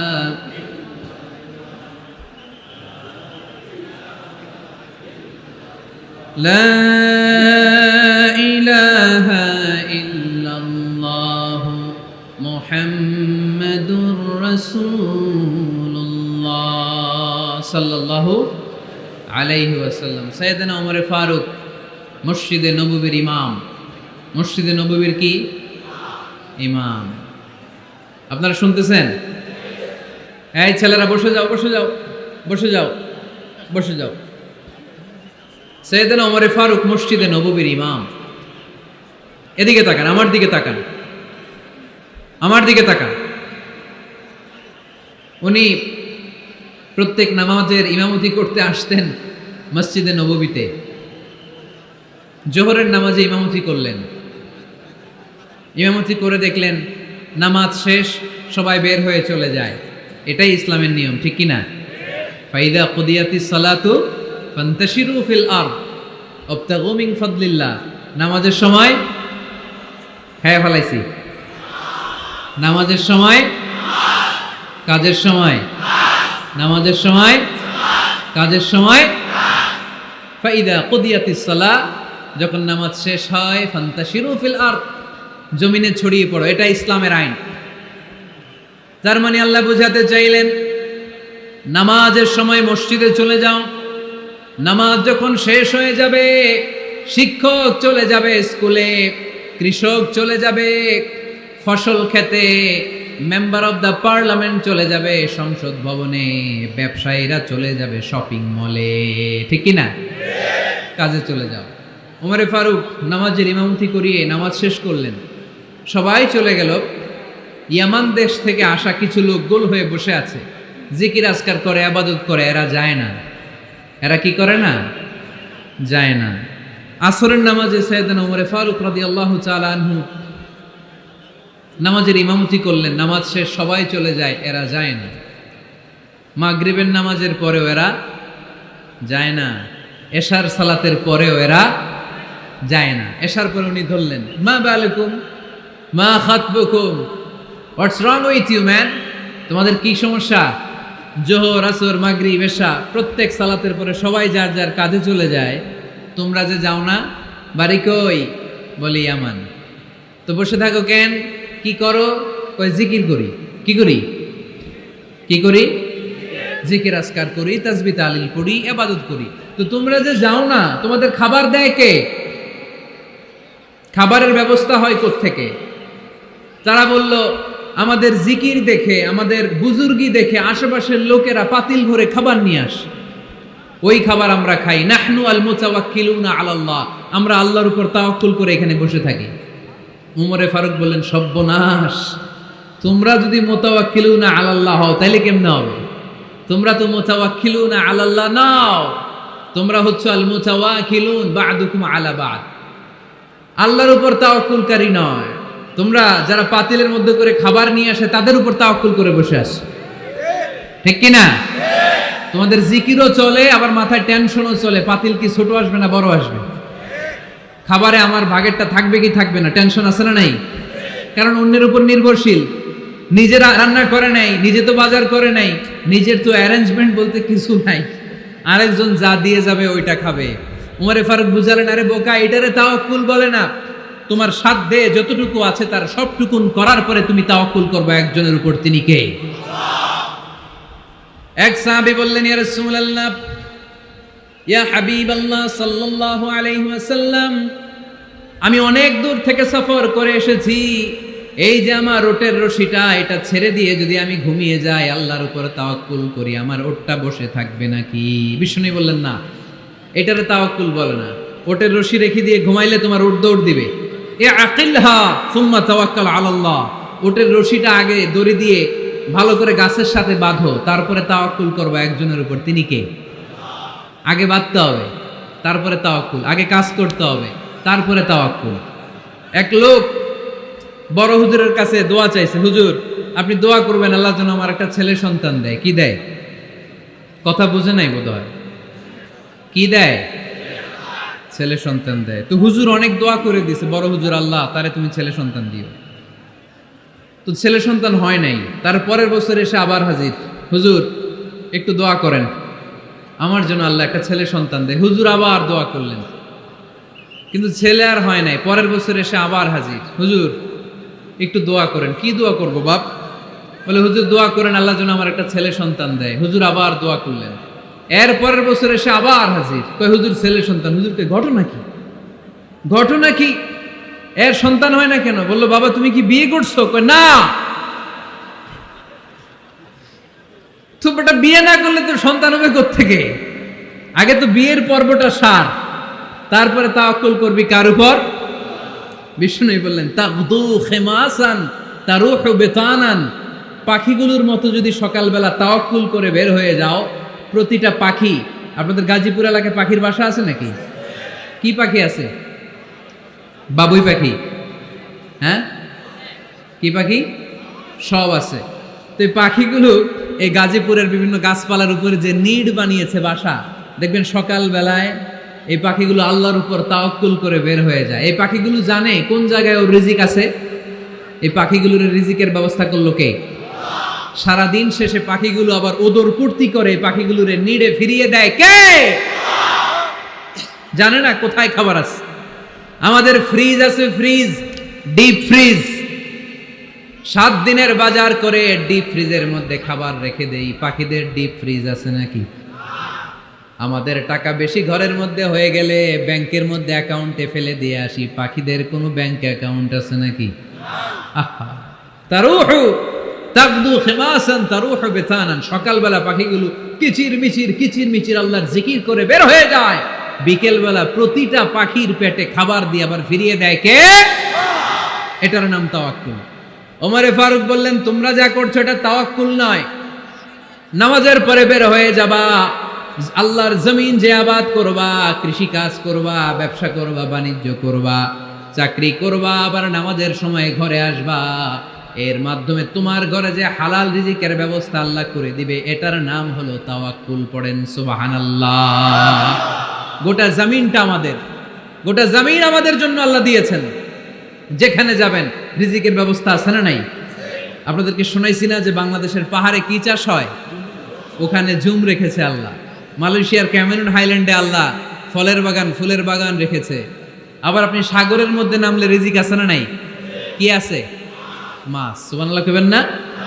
ওয়ালাকাদ কাররামনা বনি আদম ফাহামালনাহুম ফিল বাররি ওয়াল বাহরি ওয়া রাযাকনাহুম মিনাত তাইয়্যিবাত।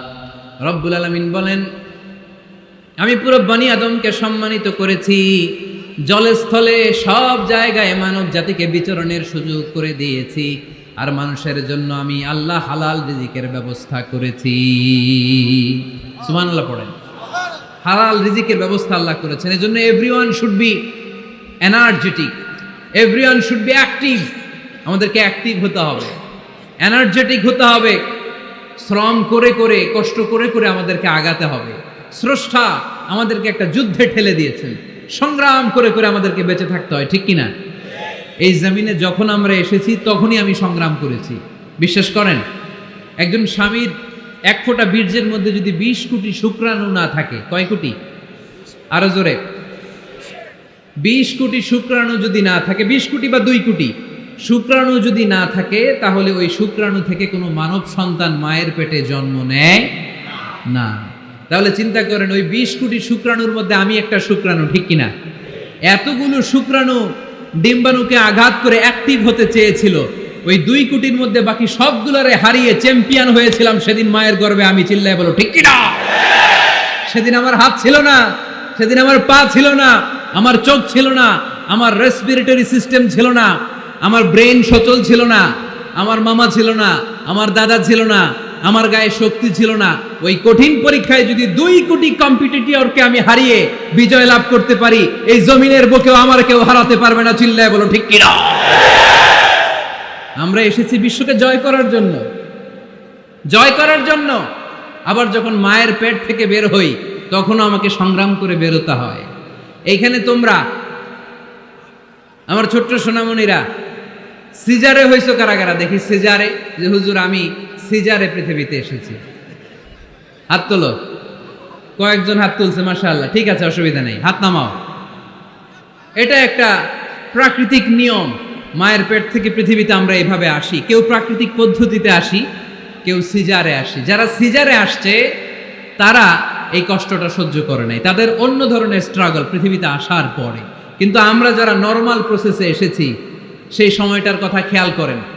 আমাদের দেহের সাইজ অনেক বড়, আমাদের ওজন অনেক বেশি, কিন্তু আমাদের মায়ের যেই অঙ্গটা দিয়ে আমরা পৃথিবীতে এসেছি, ওই জায়গাটা বড় সরু। খুব ছোট্ট একটা জায়গা দিয়ে এই বিশাল দেহ নিয়ে আমাকে সংগ্রাম করে আসতে হয়েছে, ঠিক কিনা? এবং এটা ল্যাবরেটরিক্যালি প্রুভড, সায়েন্টিফিক্যালি অ্যাটাস্টেড যে এটা একজন বাচ্চার জন্য, নবজাতক নিউবর্ন বেবির জন্য খুবই স্বাস্থ্যকর, খুবই হেলদি। কারণ এই ছোট্ট জায়গাটা দিয়ে, মায়ের ওই ছোট্ট অঙ্গ দিয়ে আমরা যে পৃথিবীতে আসি, আমাদেরকে একটা চাপ সহ্য করতে হয়। ওই চাপের কারণে আমার নাকের ভেতরে, কানের ভেতরে যে ধরনের দূষিত গ্লিসারিন আছে, পদার্থ আছে, এগুলো সব বের হয়ে যায়। আর এই প্রচন্ড চাপটা আমাদের দেহটাকে কর্ম সহিষ্ণু হয়ে গড়ে তুলতে সাহায্য করে। কোন সুবহানাল্লাহ। নিয়ে আসেন এখানে, নিয়ে আসেন শেষের দিকে। এভিডেভিট নেই, পরে হবে? তাহলে আপনারা দায়িত্ব নিয়ে এফিডেভিট করবেন, শুধু শাহাদা পড়বে আমার হাতে। ঠিক আছে, ফাইন। সেই দিন আমরা স্ট্রাগল করে পৃথিবীর বুকে এসেছিলাম। যেদিন মায়ের পেট থেকে যুদ্ধ করে আমাকে পৃথিবীতে আসতে হয়েছে, ওই দিন আমার কান ছিল? এখনকার মতো কানের শক্তি ছিল? এখন যে হাতে শক্তি, ওই শক্তি ছিল? ওই কঠিন পরিস্থিতিতে যদি আমি সংগ্রাম করে টিকে থাকতে পারি, বর্তমান সময়ে আমাদেরকে কেউ আটকায় রাখতে পারবে না, পারবে না। ইন্নাকা কাদিহুন ইলা রাব্বিকা কাদহান ফামুলাকি।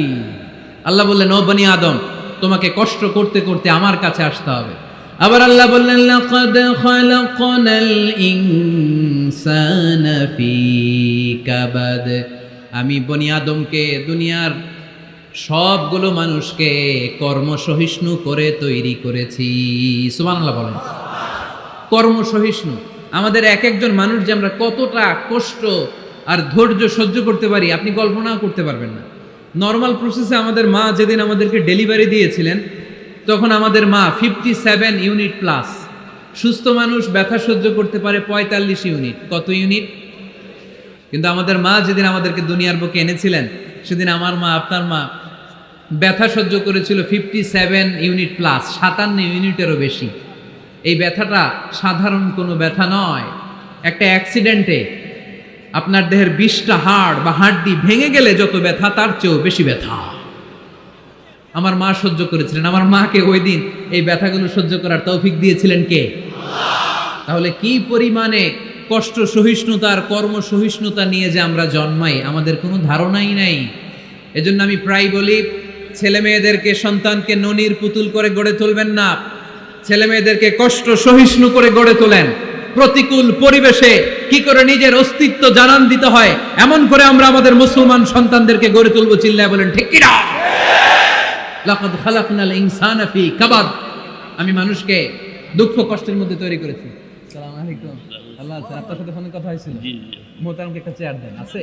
দেন দেন, ছোট্ট কি আছে একটা দেন। আলহামদুলিল্লাহ, আপনাদের এলাকার, আপনাদের মা ও মাটির সন্তান, গণমানুষের নেতা, মুক্তিযুদ্ধ বিষয়ক মন্ত্রণালয়ের মাননীয় মন্ত্রী মহোদয় আখম মুজাম্মেল হক সাহেব ইতিমধ্যে আমাদের মাঝখানে এসে উপস্থিত হয়েছেন।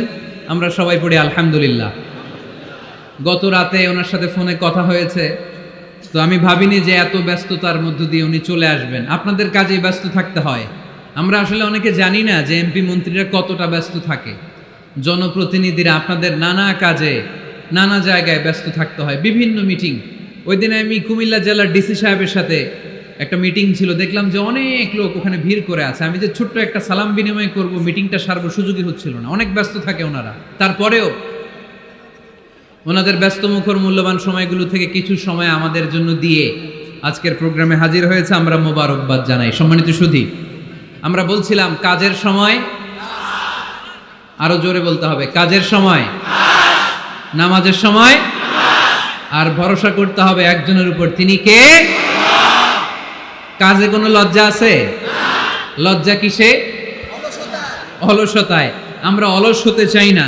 রসুল বাপ্তালে দুঃখানু শয়তান, অলস মস্তিষ্ক শয়তানের আড্ডাখানা। আমরা নিজের পায়ে দাঁড়াতে চাই, আমরা স্বাবলম্বী হতে চাই, আমরা সাস্টেইনেবল ডেভেলপমেন্ট গোলের পক্ষে, আমরা মিলেনিয়াম ডেভেলপমেন্ট গোলের পক্ষে, আমরা বাংলাদেশকে উন্নতির শিখরে নিয়ে যাওয়ার পক্ষে। চিল্লায় বলেন ঠিক কিনা? আমরা আগে দুনিয়ার কল্যাণ চাই, এটা ইসলামের নিয়ম। আগে কি আখেরাত চাই না আগে দুনিয়া চাই? জোরে বলেন। আরে দুনিয়াতে ভালো থাকলেই তো আখেরাতে ভালো থাকবেন। এজন্য আল্লাহ আমাদেরকে শিখালেন, পড়ো রব্বানা আতিনা ফিদ দুনিয়া হাসানাহ ওয়া ফিল আখিরাতি হাসানাহ ওয়া কিনা আযাবান নার। আয় আমাদের রব, এই দুনিয়ার বুকে আপনি আমাদেরকে কল্যাণ দেন, আখিরাতের বুকে আপনি আমাদেরকে কল্যাণ দেন, আগুনের শাস্তি থেকে আল্লাহ আপনি আমাদেরকে বাঁচিয়ে দেন। পড়ে না আমিন। তাহলে আগে দুনিয়া, তবে দুনিয়াকে হৃদয়ে স্থান দেয়া যাবে না। দুনিয়াকে বশ করে হাতে নিব, কিন্তু হৃদয়ে থাকবে আখিরাত। জোরে বলতে হবে ঠিক কিনা? নিজ হাতে উপার্জিত সম্পদের চেয়ে শ্রেষ্ঠ কোনো সম্পদ আর হতে পারে না। আমার দিনমজুর ভাইয়েরা, কুলি মজুর ভাইয়েরা, রিকশাওয়ালা ভাইয়েরা, ফ্যাক্টরি ওয়ার্কার যারা, আপনারা আল্লাহর কাছে অনেক সম্মানিত, আপনাদের উপার্জন হালাল, আপনাদের এক পা এমনি জান্নাতে ঢুকে আছে। এখন শুধু এক পা ঢুকাইলে চলবে? পা কয়টা? আরেকটা ঢুকানোর দরকার আছে না নেই? আপনাদের উপার্জন হালাল, আপনারা 5 ওয়াক্ত সালাত পড়বেন, মানুষের হক নষ্ট করবেন না, আব্বা আম্মার দোয়া নিবেন, দ্বিতীয় পাটাও জান্নাতে ঢুকায় দিবে কে? মা আকালা আহাদুন তুআমান কত্তু খায়রুম মিন আইয়াকুলা মিন আমালি ইয়াদিহি। নিজের হাতে উপার্জিত সম্পদের চেয়ে, খাবারের চেয়ে শ্রেষ্ঠ সম্পদ আর হতে পারে? আমার রিকশাওয়ালা ভাই, তার উপার্জন হালাল না হারাম? আমার কুলি মজুর ভাই, উপার্জন হালাল না হারাম? মাথার গাম পায়ে ফেলে ফ্যাক্টরি ওয়ার্কাররা যে বেতনটা পায়, এটা হালাল না হারাম? তাদের দোয়াকে কবুল করে নিবে কে? এজন্য যুবক ভাইরা, never under estimate any job. কোন জবকে, কোন চাকরিকে ছোট করে দেখার সুযোগ নাই, কারণ আমার উপার্জন হালাল হলেই ওই হালাল উপার্জনে বরকত দিবে কে? Whether it's the small or big, you don't care, এটা তোমার কেয়ার করার দরকার নেই। চাকরি পেলেই একটা ঢুকে যাবা, চাকরি পেলেই ঢুকে যাবা, কারণ আমাদের চাকরির বাজার মন্দা। আমাদের বাংলাদেশ, ভারতে কোন একটা চাকরির জন্য চেয়েছে 8 পাস, ওইখানে অ্যাপ্লাই করে ডক্টরেট ডিগ্রি দাঁড়িয়ে আসে না নাই? এত কষ্ট করে চাকরি পাওয়া পৃথিবীর কোথাও লাগে না, কারণ আমাদের পপুলেশন বেশি, তাই চাকরির জন্য আমাদের বসে থাকা লাগবে না, আমাদেরকে উদ্যোক্তা হতে হবে, আমাদের এন্টারপ্রেনার হতে হবে। শুরুতে যেটা বলেছিলাম, আমাদের আইডিয়াকে কাজে লাগাতে হবে, ঠিক কিনা? আর যাই করব আমরা ভালোভাবে করব, ভালোভাবে করলে ওই কাজে বরকত দেয় কে? ভালোভাবে করার জন্য আল্লাহ তাআলা সূরাতুল মুলকে আমাদেরকে গাইডলাইন দিয়েছেন। রব্বুল আলামিন বলেন, আল্লাযী খালাকাল মাউতা ওয়াল হায়াতা লিয়াবলুয়াকুম আইয়ুকুম আহসানু আমালা।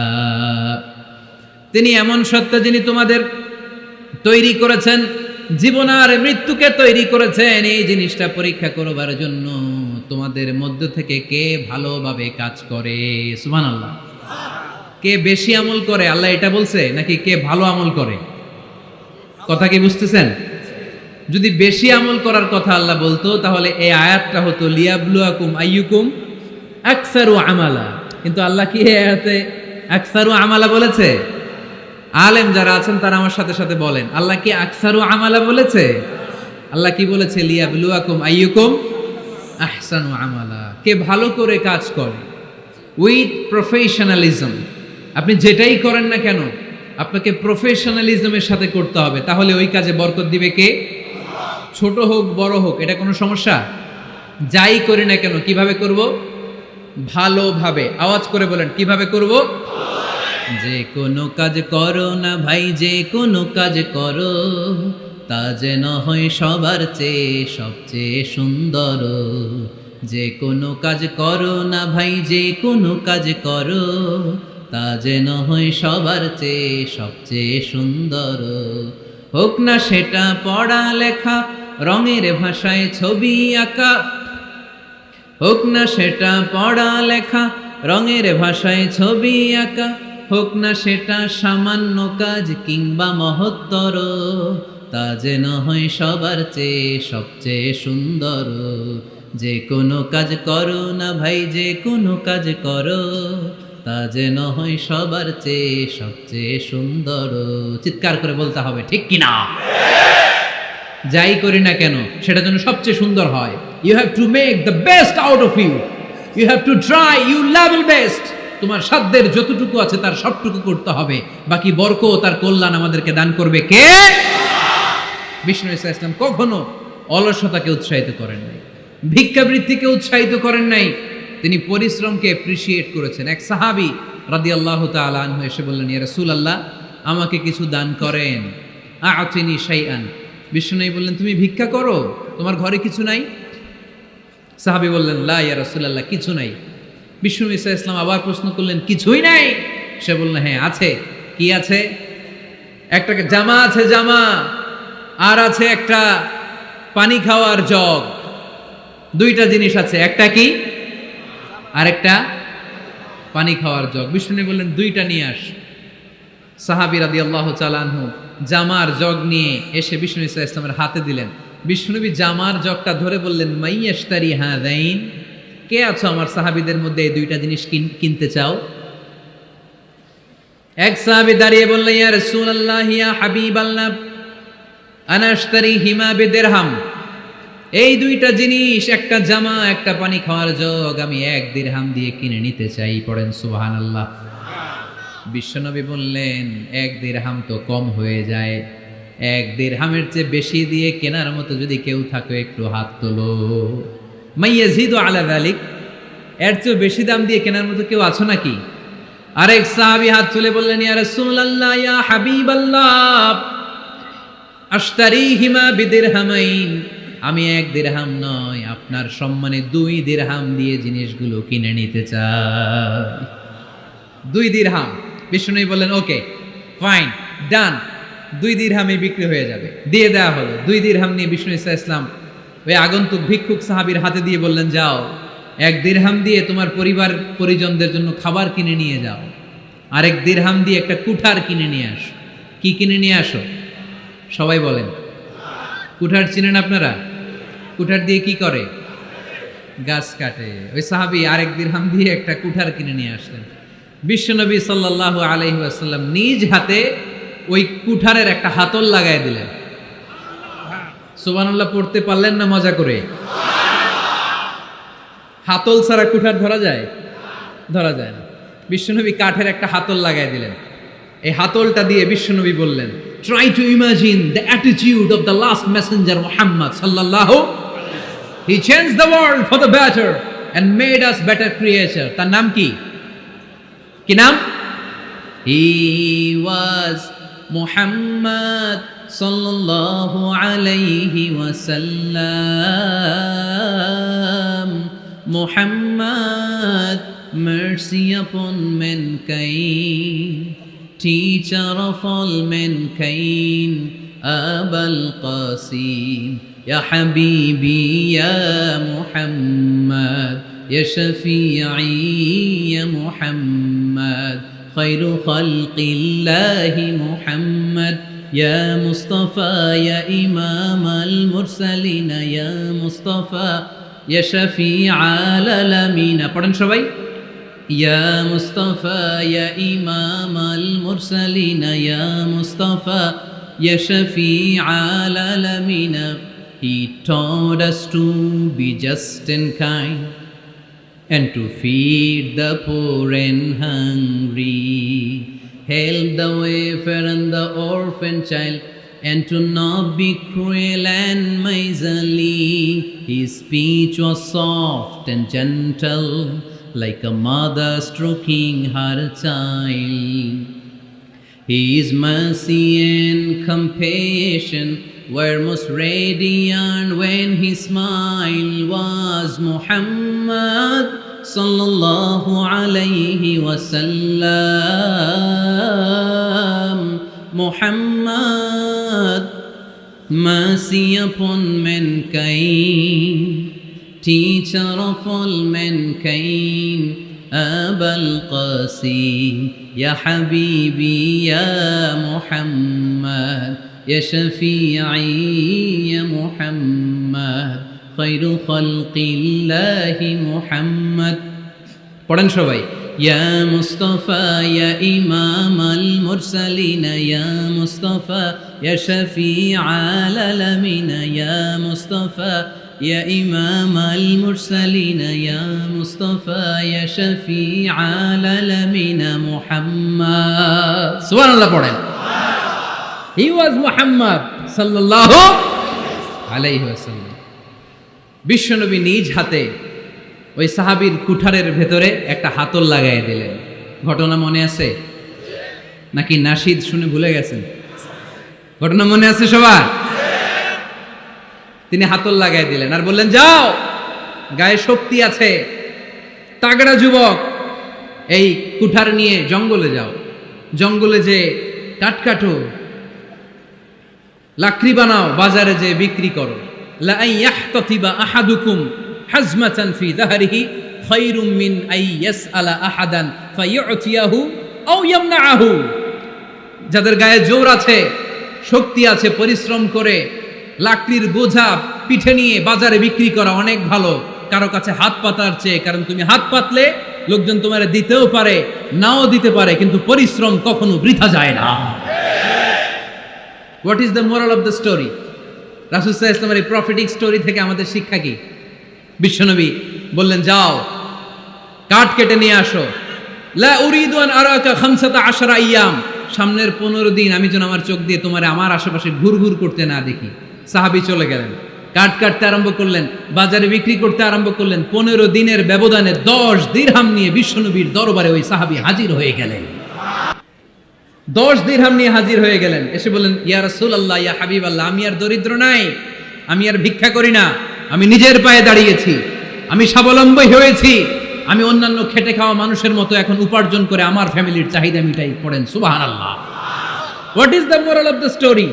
এই প্রফেটিক স্টোরি থেকে আমাদের জন্য শিক্ষা হচ্ছে, বিষ্ণু ঈসা ইসলাম চাইলেই ওই 2 দিরহাম দিয়ে বলতে পারতেন, যাও এটা দিয়ে খাবার কিনে খাও। দুপুরবেলা খাইতো, রাত্রেবেলায় আবার জাকাতের লাইন ধরতো। কথা কন। তার মানে বিষ্ণু ঈসা ইসলাম কাজের প্রতি উৎসাহিত করেছেন। 2 নম্বর লেসন বা শিক্ষা হচ্ছে, বিশ্বনবী সাল্লাল্লাহু আলাইহি ওয়াসাল্লাম পার্মানেন্ট সলিউশন করে দিয়েছেন, স্থায়ী সমাধান। ঠিক কিনা? আমরা প্রায় জাকাতের শাড়ি দেই, লুঙ্গি দেই, আছে না নাই? আলহামদুলিল্লাহ, আপনাদের গাজীপুরে বোধহয় এগুলো নাইটাই, এখানে নাই, আছে? যদি থেকে থাকে এই ট্র্যাডিশন আপনারা বন্ধ করবেন। জাকাতের শাড়ি বলতে কোনো শাড়ি নাই, জাকাতের লুঙ্গি বলতে কোনো লুঙ্গি নাই।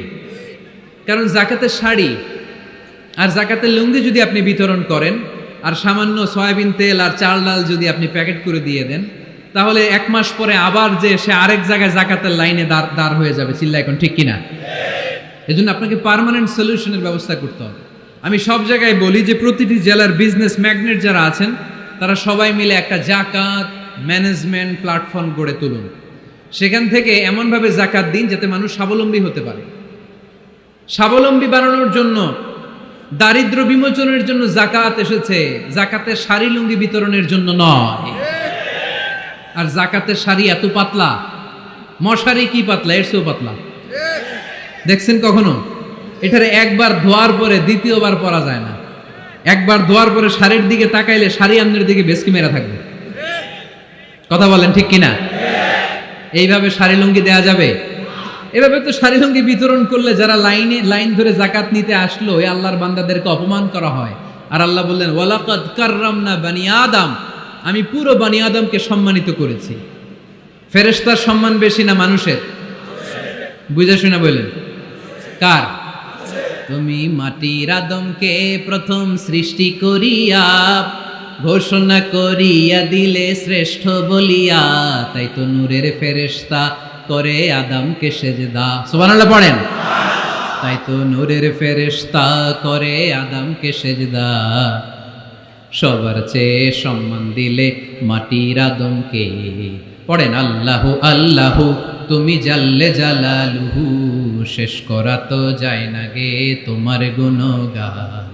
আল্লাহু আল্লাহু, সুবহানাল্লাহ পড়েন। আহা, মানুষের মর্যাদা সবচাইতে বেশি। এজন্য জাকাত যারা নিতে আসে তাদেরকে অপমান করা যাবে না। এর কারণ জাকাত দিয়ে আপনি কোনো করুণা করেননি, বরং ওরা জাকাত নিয়ে আপনাকে এই ফরজ ইবাদত করার সুযোগ করে দিয়ে আপনার প্রতি করুণা করে গিয়েছে। আওয়াজ করে বলেন, ঠিক কি না? অনেকে মনে করে আমি জাকাত দিয়ে আমি মনে দয়া করছি, আমি মনে হয় করুণা করছি। আচ্ছা, যারা গরিব ওরা যদি জাকাত না নেয় ওর সমস্যা আছে? নিমু না জাকাত। কিন্তু আমি যদি বলি দিমু না, আমার খবর আছে না নাই? আমার জন্য দেয়া ফরজ, ওর জন্য নেয়া ফরজ না। তাই আমি দিয়ে করুণা করিনি, ও আমার কাছ থেকে জাকাত নিয়ে জাহান্নামের আগুন থেকে আমাকে বাঁচিয়ে ও আমাকে দয়া দেখিয়েছে।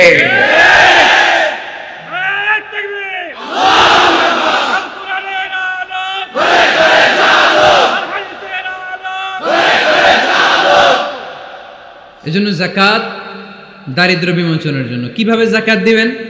আপনি জাকাতের টাকা দিয়ে খেয়াল করবেন, একটু ক্রস চেক করে নিতে হবে, ডবল চেক করে নিতে হবে। যেই ফ্যামিলিতে জাকাত দিবেন কর্মক্ষম উপার্জনের মতো করতে পারে এরকম ছেলে আছে কিনা, থাকলে ওর একটা অটো রিক্সা কিনে দেন, সিএনজি কিনে দেন, ওই সিএনজি চালিয়ে ওর ফ্যামিলিটা দিব্যি চলে যাবে। ঠিক কিনা?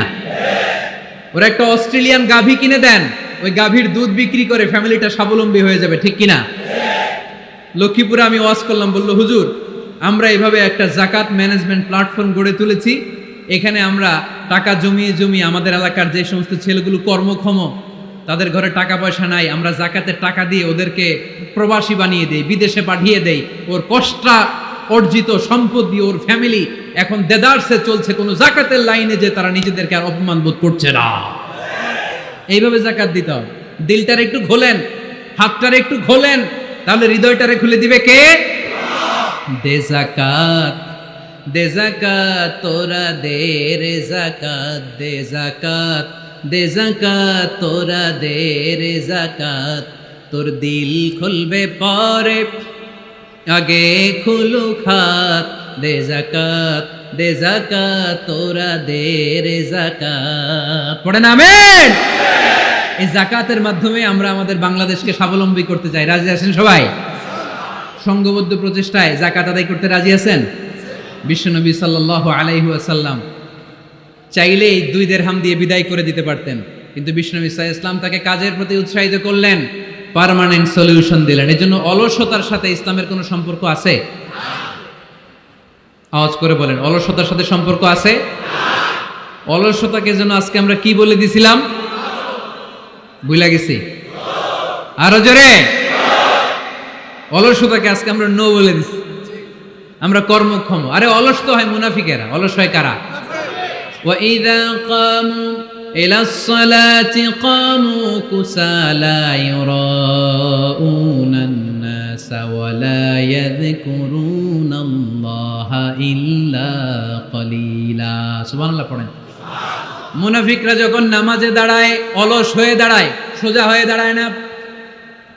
মসজিদে নববীর কাতারগুলোর মধ্যে মুমিনদের সাথে যখন মুনাফিকেরা দাঁড়াতো, অলসের মতো দাঁড়াতো, দেয়ালের মধ্যে হেলান দিয়ে দাঁড়াতো। এরকম আছে না অনেকে অলস? কিন্তু আমরা যারা মুমিন, আমরা নামাজে দাঁড়ালে কি আমাদের হৃদয়ে অলসতা আসে নাকি হৃদয়টা সজীব হয়ে ওঠে? আমাদের হৃদয়কে নামাজে দাঁড়ালে সজীব করে দেয় কে? ইয়াকিদু শাইতানু আলা কাফিয়াতি রাসি আহাদিকুম ইদা হুয়া নাম। আমরা যখন রাতে ঘুমোতে যাই, শয়তান আমাদের মাথার পিছনে অলসতার 3টা গিট মারে। কি মারে? এই যে রশি দিয়ে এরকম বাঁধে, যে এটার গাজীপুরে আপনারা কি বলেন? গিট্টু। হ্যাঁ, গিট্টু।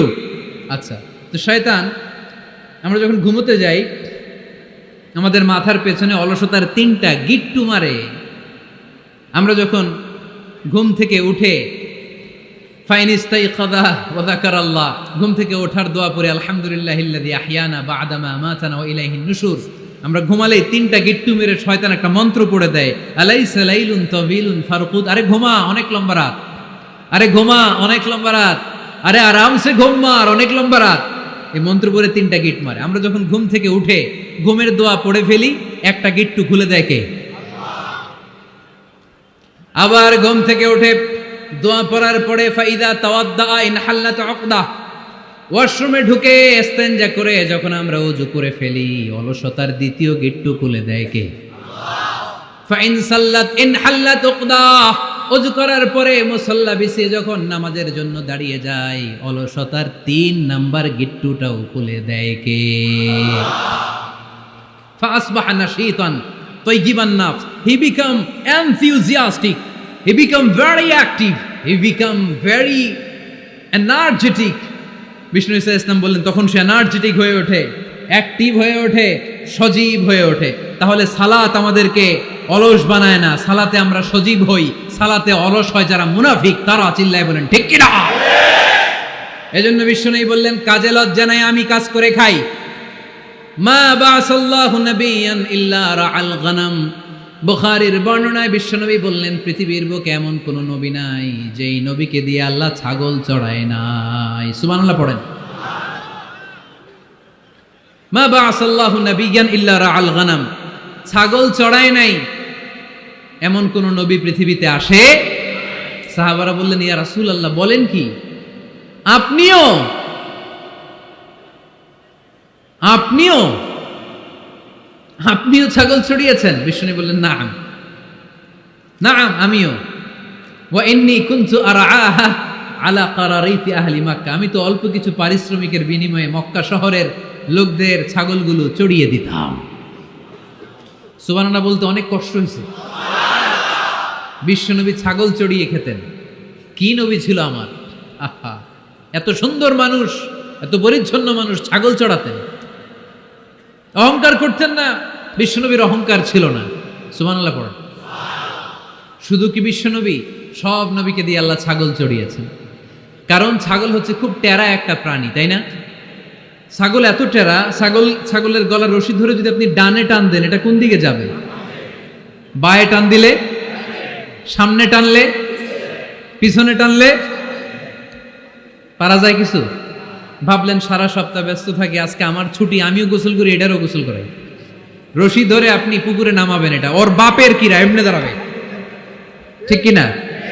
পুরো টেনে নামানো যায় না। এর কারণ ওর নাম কি? কথা কয় না। এজন্য আমরা বলি পাগলে কিনা কয়, ছাগলে কিনা খায়। ও বুঝে না তো, ওর ভালো চাইলে ও বুঝতে চায় না। আল্লাহ বুঝাতে চাইলেন, নবীরা ছাগল চড়াও, সবচেয়ে টেরা প্রাণী। ছাগল চড়ায় তোমাদেরকে ট্রেনিং পিরিয়ড শেষ করছি, কারণ এরপরেও ছাগলের চেয়ে আরেকটা টেরা প্রাণী আছে, মানব জাতি, এদেরকে চড়াইতে হবে। যদিও মানুষ আশরাফুল মাখলুকাত, কিন্তু মানুষের মধ্যে ছাগলের চেয়ে টেরা কিছু আছে না নাই? উলাইকা কাল আনআম বাল হুম আদাল। এরা ছাগল নয়, এগুলো ছাগলের চেয়েও নিকৃষ্ট। চিল্লায় বলেন ঠিক কিনা?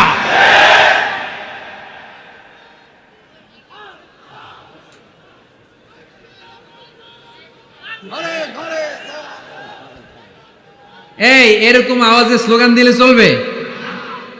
আওয়াজ করে একজন স্লোগান দাও তো, কোরআনের স্লোগান দাও একজন, আওয়াজ করে।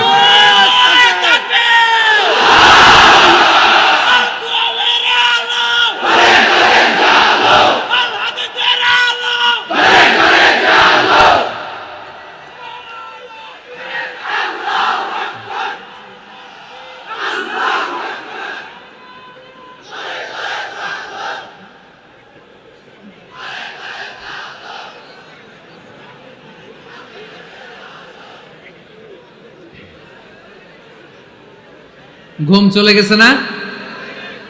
হ্যাঁ, এখনো আছে? আওয়াজ তুলে পড়েন, লিল্লাহে তাকবীর, লিল্লাহে তাকবীর, লিল্লাহে তাকবীর। সব নবীরা ছাগল চড়িয়েছেন। কাজের সময়, নামাজের সময়, কাজে কোনো লজ্জা নেই। বিষ্ণু মেহনতি মানুষদেরকে এত পছন্দ করতেন, বিদায় হজের ভাষণেও বাদ যায়নি মেহনতি মানুষদের কথা। তিনি বলেছেন, খবরদার খারাপ আচরণ করবে না, নিজেরা যা খাবে তাদেরও তা খাওয়াবে, নিজেরা যা পড়বে তাদেরকেও তা পড়াবে। আতুল আজিরা আজরাহু ক্বাবলা আইয়াজিফা আরাকু, সুনানি ইবনে মাজার হাদিস। শ্রমিকের ঘাম শুকিয়ে যাওয়ার আগে তার পারিশ্রমিক দিয়ে দাও। আবার বিশ্বনবী বললেন, খবরদার, সালাসাতুন আনা খাসমুহুম, কিয়ামতের দিন 3 শ্রেণীর ব্যক্তির বিরুদ্ধে আমি আল্লাহ নিজে মামলা দায়ের করব। এক শ্রেণীর ব্যক্তি হচ্ছে রাজুলুন ইস্তাওফা আজিরান, ইস্তাআজারা আজিরান ফাস্তাওফা মিনহু ওয়া লাম ইয়াতি আজরা। যে ব্যক্তি শ্রমিক ভাড়া করে কাজ করালো কিন্তু তার টাকা দেয় নাই, তার পারিশ্রমিক দেয় নাই, আল্লাহ বলেন কিয়ামতের দিন তোর বিরুদ্ধে আমি দাঁড়াবো। I will be against you in the day of judgement. কেউ তোরে কিয়ামতের দিন সাহায্য করে ছুটাতে পারবে না। এজন্য খবরদার, শ্রমিকদের সাথে খারাপ আচরণ করবেন না। আবার শ্রমিক ভাইরাও যারা আছেন, আপনাদের ডিউটি যত ঘন্টা ঠিক তত ঘন্টাই পালন করতে হবে, তা না হলে কিন্তু আপনাদের উপার্জন হালাল হবে না। বিশ্বনবী সাল্লাল্লাহু আলাইহি ইসলামের সাথে বিশ্বনবী সাল্লাল্লাহু আলাইহি ইসলামের কর্মচারীর কি ঘটেছিল, এই ঘটনাটা বলেই আজকে আমরা শেষ করব। আওয়াজ করে পড়েন ইনশাআল্লাহ। আমরা অনেকে মাইক পেলে বড় বড় ভাষণ দেই, কাজের মেয়েদের সাথে খারাপ আচরণ করবেন না, শ্রমিকদের অধিকার, নারীদের অধিকার, বড় বড় এরকম বক্তব্য আছে না নাই? বিশ্বনবী শুধু শ্রমিকদের অধিকারের কথা বক্তব্যের মধ্যে সীমাবদ্ধ রাখেন নাই, ওনার ব্যক্তিগত জীবনেও এগুলো পাবেন।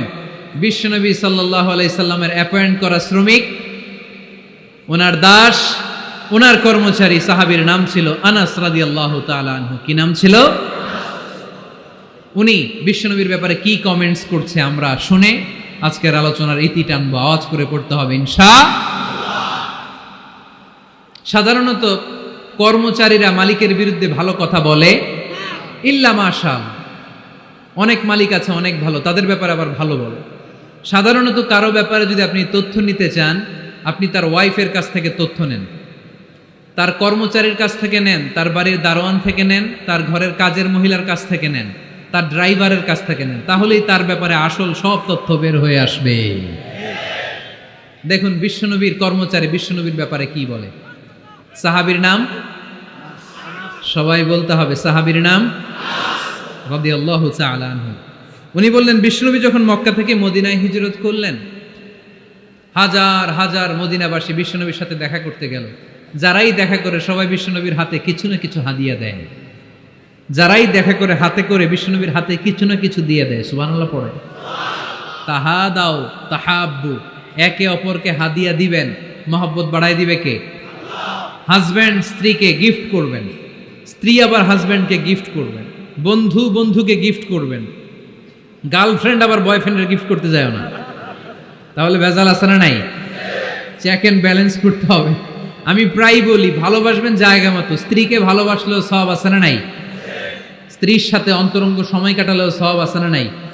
কিন্তু এই সময় যদি শালীর সাথে কাটান, ঝামেলা আছে না নাই? ভাবির সাথে কাটালে ভেজাল আছে না নাই? যারাই বিশ্বনবীর সাথে দেখা করে সবাই বিশ্বনবীর হাদিয়া দেয়। সাইয়েদনা আনাস রাদিয়াল্লাহু তাআলা আনহু বর্ণনা করেন, আমার আম্মা যেন দেখা করতে আসলেন আমাকে নিয়ে, আমি ছোট্ট আনাস।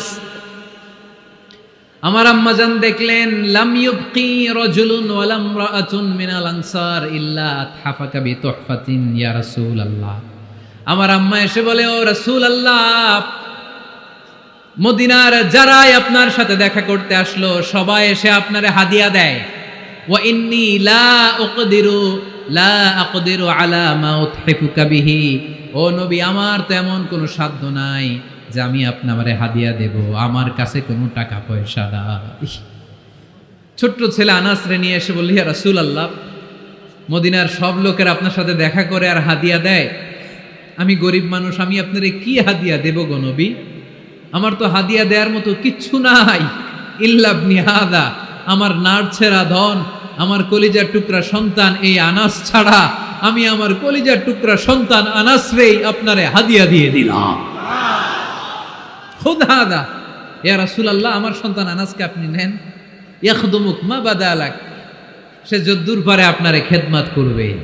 সাইয়েদনা আনাস বলেন, সেদিন থেকে আমি বিশ্বনবীর খাদেম, কি আর খেদমত করব, নবীর মেসওয়াক এনে দেই, জামা এনে দেই।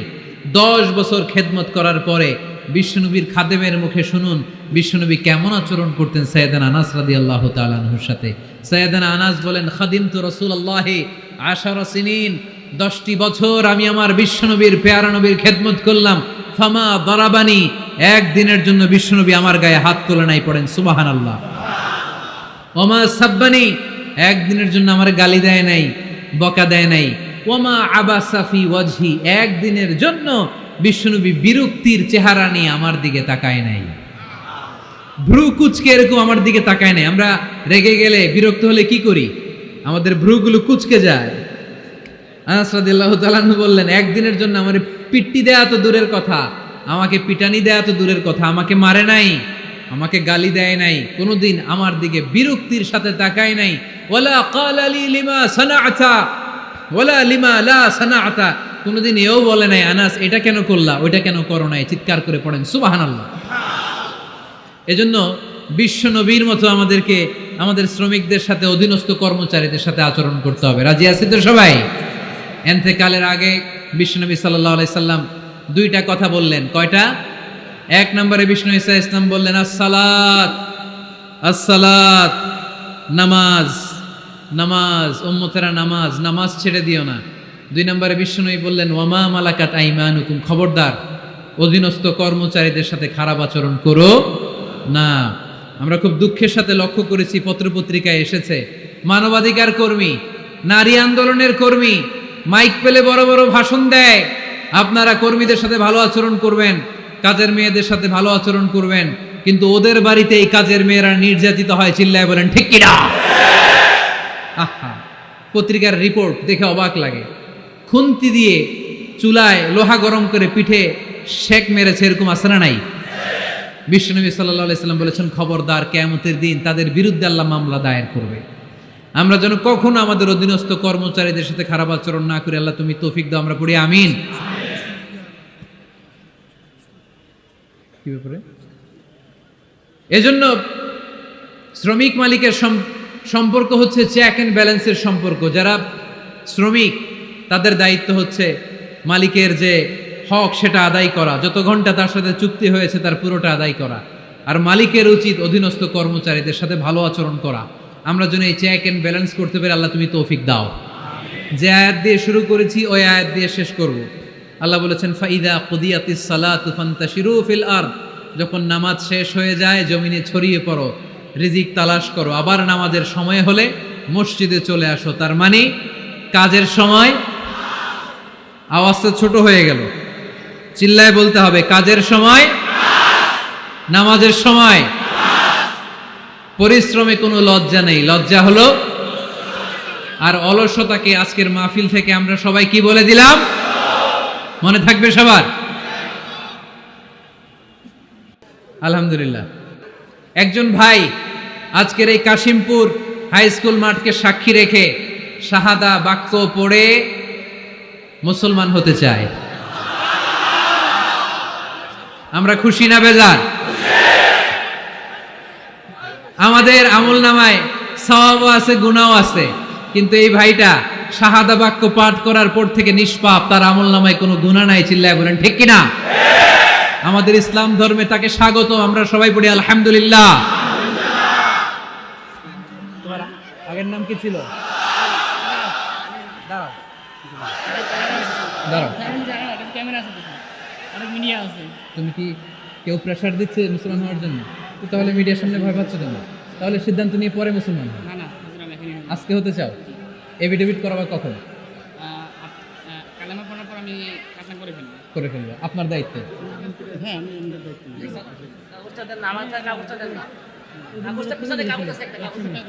কিন্তু ওইখানে তো আপনারা পাই নাই, এটা মানে তার আমরা সিবিটি আমার রেস্টুরেন্টে যে জব করতাম আমি, সেখানে একটা সিবি ছিল, এখানে আপনারা। সানিরাজ, তার আগের নাম ছিল সানিরাজ, সে আজকে শাহাদা বাক্য পাঠ করতে চায়। সানিরাজ, ইসলাম ধর্মে ঢুকার ব্যাপারে তোমাকে কেউ কি কখনো প্রেশারাইজ করেছে? কেউ প্রেশারাইজ করেছে? হি আনসার্ড অ্যাকচুয়ালি নো, কেউ প্রেশারাইজ করেনি। তুমি কি তোমার নিজে জেনে বুঝে স্বেচ্ছায়, জেনে বুঝে স্বেচ্ছায় কালিমা পড়ে আজকে মুসলমান হতে চাও?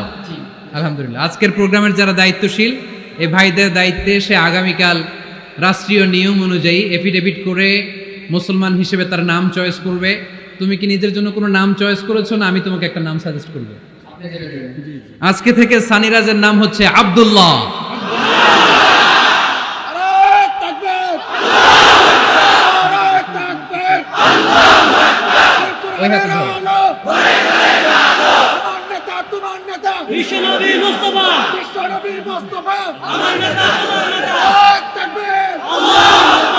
আলহামদুলিল্লাহ, সানিরাইজকে মুসলমান হওয়ার জন্য কেউ প্রেশারাইজ করেনি।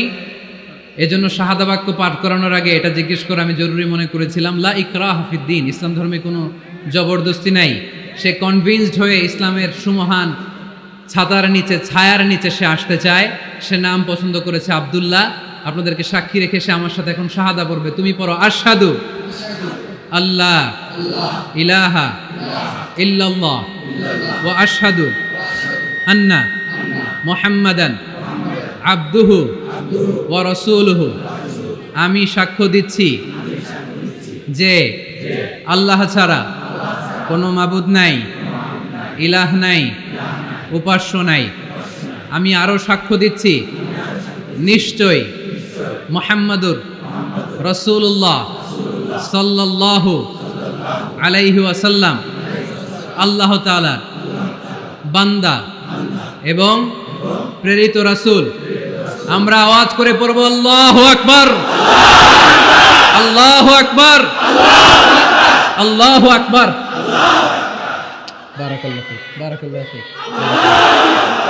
আমার একটা ঘোষণা আছে, ওনার চাকরি আমার মানুষের নিমিত্ত হবে।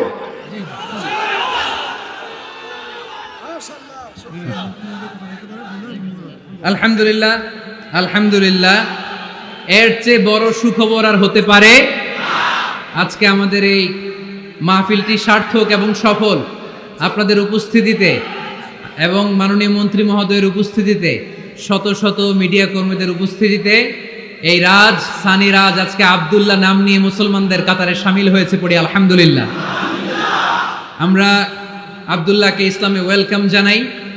আব্দুল্লাহ আস্তে আস্তে ইসলামের বিধিবিধানগুলো মানবে, শুনবে, এবং আমরা যদি একে অপরকে এই মাহফিলের মঞ্চগুলোকে যদি নষ্ট না করে, কলুষিত না করে, কোরআন সুন্নাহর আলোকে যুবকদেরকে এভাবে মোটিভেট করতে পারি, সানি রাজের মতো অনেক হিন্দু ভাইরা, আপনারা দেখবেন ইউটিউবের অনেক জায়গায় অনেক হিন্দু ভাইরাও আমার পক্ষে কমেন্টস করে, এরকম আছে না নাই?